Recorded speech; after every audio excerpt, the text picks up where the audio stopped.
ನಮಸ್ಕಾರ. ನಮ್ಮೆಲ್ಲ ವೀಕ್ಷಕರಿಗೆ ಆತ್ಮೀಯ ಸ್ವಾಗತ ಮುಖಾಮುಖಿ ಕಾರ್ಯಕ್ರಮಕ್ಕೆ. ವೀಕ್ಷಕರೇ, ಕರಾವಳಿಯ ಸಾಂಪ್ರದಾಯಿಕ ಹಣ್ಣುಗಳಲ್ಲಿ ಹಲಸಿಗೆ ಬಹುಮುಖ್ಯ ಸ್ಥಾನವಿದೆ. ಈ ಕರಾವಳಿ ಜಿಲ್ಲೆಗಳಲ್ಲಿ ಹೇರಳವಾಗಿ ಹಲಸು ಬೆಳೀತಾ ಇದೆ. ಹಾಗೆಯೇ ಮಾವು ಕೂಡ, ಅದು ಮುಖ್ಯವಾಗಿ ಅದನ್ನು ತೋಟಗಾರಿಕಾ ಬೆಳೆಯನ್ನಾಗಿ ಗಂಭೀರವಾಗಿ ತೆಗೆದುಕೊಳ್ಳದಿದ್ದರೂ ಕೂಡ ಮಾವು ಕೂಡ ಬಹಳ ಹೇರಳವಾಗಿ ಇಲ್ಲಿ ಬೆಳೀತಾ ಇದೆ ಮತ್ತು ಅಷ್ಟೇ ಪ್ರಮಾಣದಲ್ಲಿ ಪೋಲು ಕೂಡ ಆಗ್ತಾ ಇದೆ. ಅದರ ಪೌಷ್ಟಿಕಾಂಶಗಳನ್ನು ಗಮನಿಸಿದಾಗ ಬಹುತೇಕವಾಗಿ ಮಾವು ಹಣ್ಣಿನ ರಾಜ. ಮಾವು ಮತ್ತು ಹಲಸಿನಲ್ಲಿ ಬಹುತೇಕವಾಗಿ ಪೌಷ್ಟಿಕಾಂಶಗಳ ಸಂಖ್ಯೆ ಹೆಚ್ಚಿದೆ ಮತ್ತು ಒಂದು ಹೆಚ್ಚಾಗಿ ಫರ್ಟಿಲೈಸರ್ಸ್ ಮತ್ತು ಪೆಸ್ಟಿಸೈಡ್ ಯೂಸ್ ಮಾಡದೆ ಆಗುವಂಥ ಫ್ರೂಟ್ಸ್ ಆಗಿರುವಂಥ ಈ ಹಲಸು ಮತ್ತು ಮಾವು ಆರೋಗ್ಯಕ್ಕೂ ಕೂಡ ಉತ್ತಮವಾಗಿದೆ ಅನ್ನೋದು ಕೂಡ ಪ್ರೂವ್ ಆಗಿದೆ. ಹಲಸಿನ ಬೀಜಗಳು ಕೂಡ ಅಷ್ಟೇ ಆರೋಗ್ಯಕ್ಕೆ ಬಹಳ ಪೂರಕ, ಆರೋಗ್ಯದ ವೃದ್ಧಿಗೆ ಅನ್ನೋದು ಕೂಡ ಸಾಬೀತು ಕೂಡ ಆಗಿದೆ. ಈ ಹಿನ್ನೆಲೆಯಲ್ಲಿ ಪೋಲಾಗುತ್ತಿರುವಂಥ ಹಲಸು ಮತ್ತು ಮಾವುಗಳು ಈ ಪ್ರದೇಶದಲ್ಲಿ ಅದನ್ನು ಬಳಸಿಕೊಂಡು ಒಂದಷ್ಟು ಸಂವರ್ಧನೆ ಮಾಡಿಕೊಂಡು ಅದರ ಮೌಲ್ಯವರ್ಧನೆ ಮಾಡೋದು ಹೇಗೆ, ಈ ಮೌಲ್ಯವರ್ಧನೆಯಿಂದ ಮುಂದಿನ ದಿನಗಳಲ್ಲಿ ಹಲಸು ಮತ್ತು ಹಲಸಿನ ಉತ್ಪನ್ನಗಳಿಗೆ ಬೇಡಿಕೆ ಹೆಚ್ಚಾಗಿ ಹಲಸು ಕೂಡ ಈ ಪ್ರದೇಶದ ಪ್ರಮುಖ ತೋಟಗಾರಿಕಾ ಬೆಳೆಯಾಗಿ ಆ ಮೂಲಕ ಇಲ್ಲಿನ ಕೃಷಿ ಸಮುದಾಯಕ್ಕೆ ಒಂದಷ್ಟು ಕೊಡುಗೆಯನ್ನು ನೀಡಬಹುದು ಅನ್ನುವಂಥ ಒಂದು ದೂರಗಾಮಿ ಆಶಯದೊಂದಿಗೆ ಈ ಕಾರ್ಯಕ್ರಮವನ್ನು ನಡೆಸ್ತಾ ಇದ್ದೇವೆ. ಇದರ ಮೌಲ್ಯವರ್ಧನೆ ಸಂವರ್ಧನೆಗಳಿಂದ ಮುಂದೆ ಆಗಬಹುದಾದಂಥ ಕೃಷಿಕರಿಗೆ ಆಗಬಹುದಾದಂಥ ಲಾಭಗಳೇನು ಮತ್ತು ಯಾವ ಯಾವ ಮಾರ್ಗಗಳಿವೆ, ಯಾವ ಯಾವ ಅವಕಾಶಗಳಿವೆ, ಆ ಅವಕಾಶಗಳನ್ನು ಯಾವ ರೀತಿಯಲ್ಲಿ ಉಪಯೋಗಿಸಿಕೊಳ್ಳಬಹುದು. ಯಾಕಂದರೆ ಪ್ರಸ್ತುತವಾಗಿ ತಮಗೆ ತಿಳಿದಿರುವಂತೆ ಕೆಲವೊಂದು ಹಲಸು ಮೇಳಗಳು ನಿರಂತರವಾಗಿ ನಡೀತಾ ಇದೆ. ಜನರಿಗೆ ಒಂದಷ್ಟು ಹಲಸಿನ ಪ್ರಾಮುಖ್ಯತೆಯ ಬಗ್ಗೆ ಅರಿವಾಗಿದೆ ಮತ್ತು ಅದರ ರುಚಿಯ ಬಗ್ಗೆಯೂ ಕೂಡ ಅರಿವಾಗಿದೆ.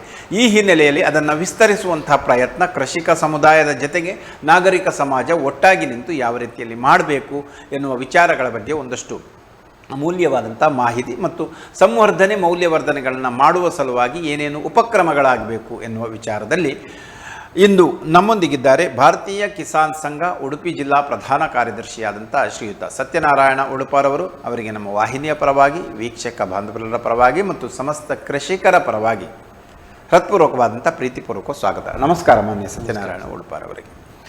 ಹಲಸು ನಮ್ಮ ಈ ಪ್ರದೇಶದಲ್ಲಿ ಒಂದು ಗಂಭೀರವಾದಂಥ ತೋಟಗಾರಿಕಾ ಬೆಳೆಯನ್ನಾಗಿ ಯಾವ ರೈತರು ಕೂಡ ಪರಿಗಣಿಸ್ತಾ ಇಲ್ಲ. ಇದು ಒಂದು ರೀತಿಯ ಖೇದಕರ ಅಂಶವೂ ಕೂಡ, ಅದಕ್ಕೆ ಸಮಾನಾದಂಥ ಕೆಲವೊಂದು ಸಮಸ್ಯೆಗಳು ಕೂಡ ಇವೆ.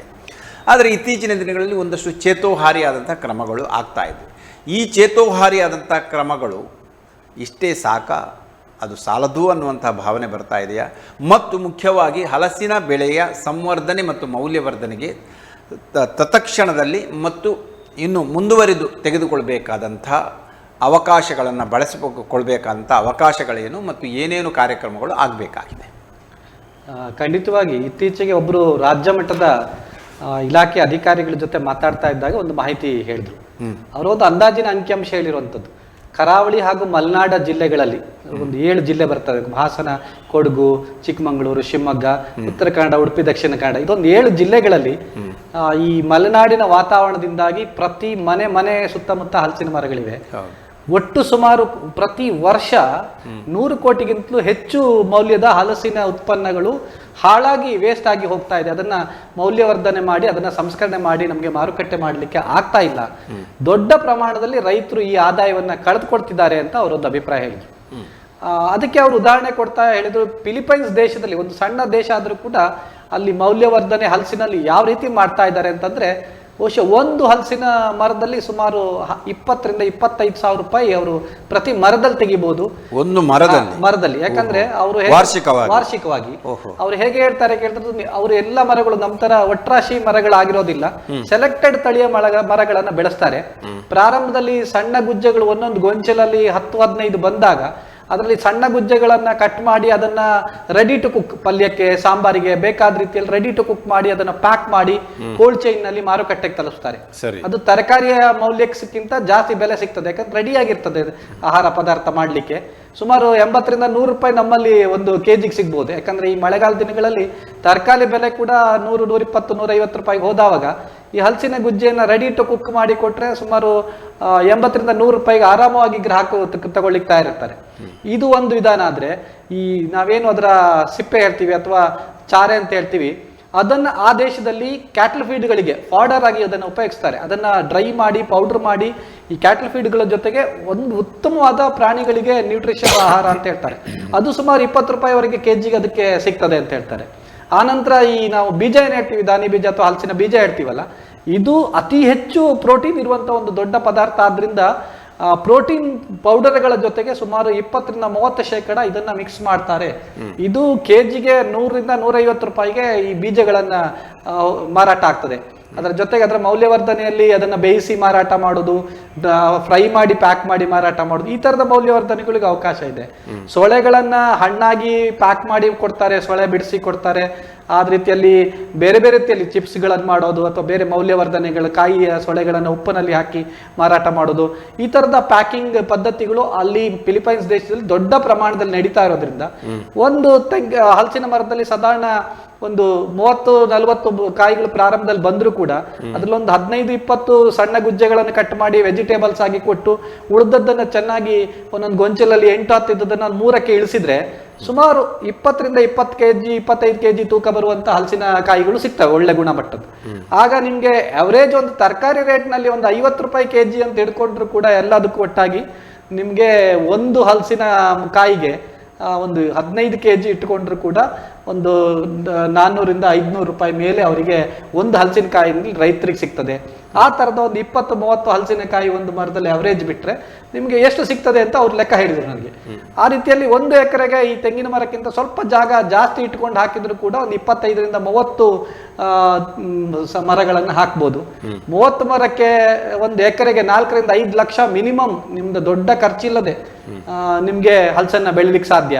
ಆದ್ರೆ ನಮ್ಮಲ್ಲಿ ಯಾವುದೇ ರೀತಿಯ ಕಮರ್ಷಿಯಲ್ ಆಗಿ ಹಲಸನ್ನ ಮಾಡದೇ ಇರೋದ್ರಿಂದ ಈ ರೀತಿ ನಷ್ಟ ಆಗ್ತಾ ಇದೆ ಅಂತ ಅವ್ರ ಅಭಿಪ್ರಾಯ ಹೇಳಿದ್ರು. ಅಲ್ಲ, ಈಗಾಗಲೇ ಪೋಲ್ ಆಗ್ತಾ ಇದೆಯಲ್ಲ, ಕಮರ್ಷಿಯಲ್ ಮಾಡ್ಕೊಂಡ್ರೆ ಮತ್ತೆ ಲಾಸೇ ಅಲ್ವಾ? ಹೌದು, ಬಹಳ ಕಷ್ಟ ಆಗ್ತಿರೋದೇನು ಅಂದ್ರೆ ನಮ್ದು ಹಲಸಿನ ತಳಿಗಳಲ್ಲಿ ಯಾವ್ದು ಆಯ್ಕೆ ಇಲ್ಲ.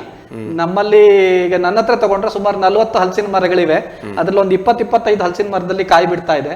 ವರ್ಷಕ್ಕೆ ಒಂದು 400 ಹಲಸಿನ ಕಾಯಿ ಬಿಟ್ರೆ ಅದರಲ್ಲಿ ನಾನೊಂದು 50-60 ನನ್ನ ಸ್ನೇಹಿತರಿಗೆ ನನಗೆ ಬೇಕಾದೊಂದು 20-30 ಸೇರಿ ಒಂದು 100ಕ್ಕಿಂತ ಕಡಿಮೆ ಅದನ್ನ ಬಳಸ್ಕೊಳ್ತೇನೆ.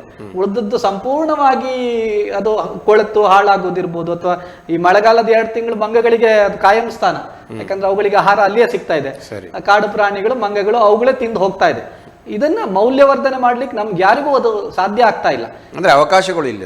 ಅವಕಾಶಗಳು ಸ್ವಲ್ಪ ಮಟ್ಟಿಗೆ ಇದ್ರೂ ಕೂಡ ನಮ್ಮಲ್ಲಿ ತಳಿ ಆಯ್ಕೆ ಇಲ್ಲ, ಗುಣಮಟ್ಟದ ಹಲಸಿಲ್ಲ. ಒಂದು ಬಿಳುವ ಹೇಳ್ತೇವೆ, ಇನ್ನೊಂದು ಅದು ನಮ್ಮಲ್ಲಿ ಬಕ್ಕೆ ಇಂಬ ಹೇಳ್ತೇವೆ.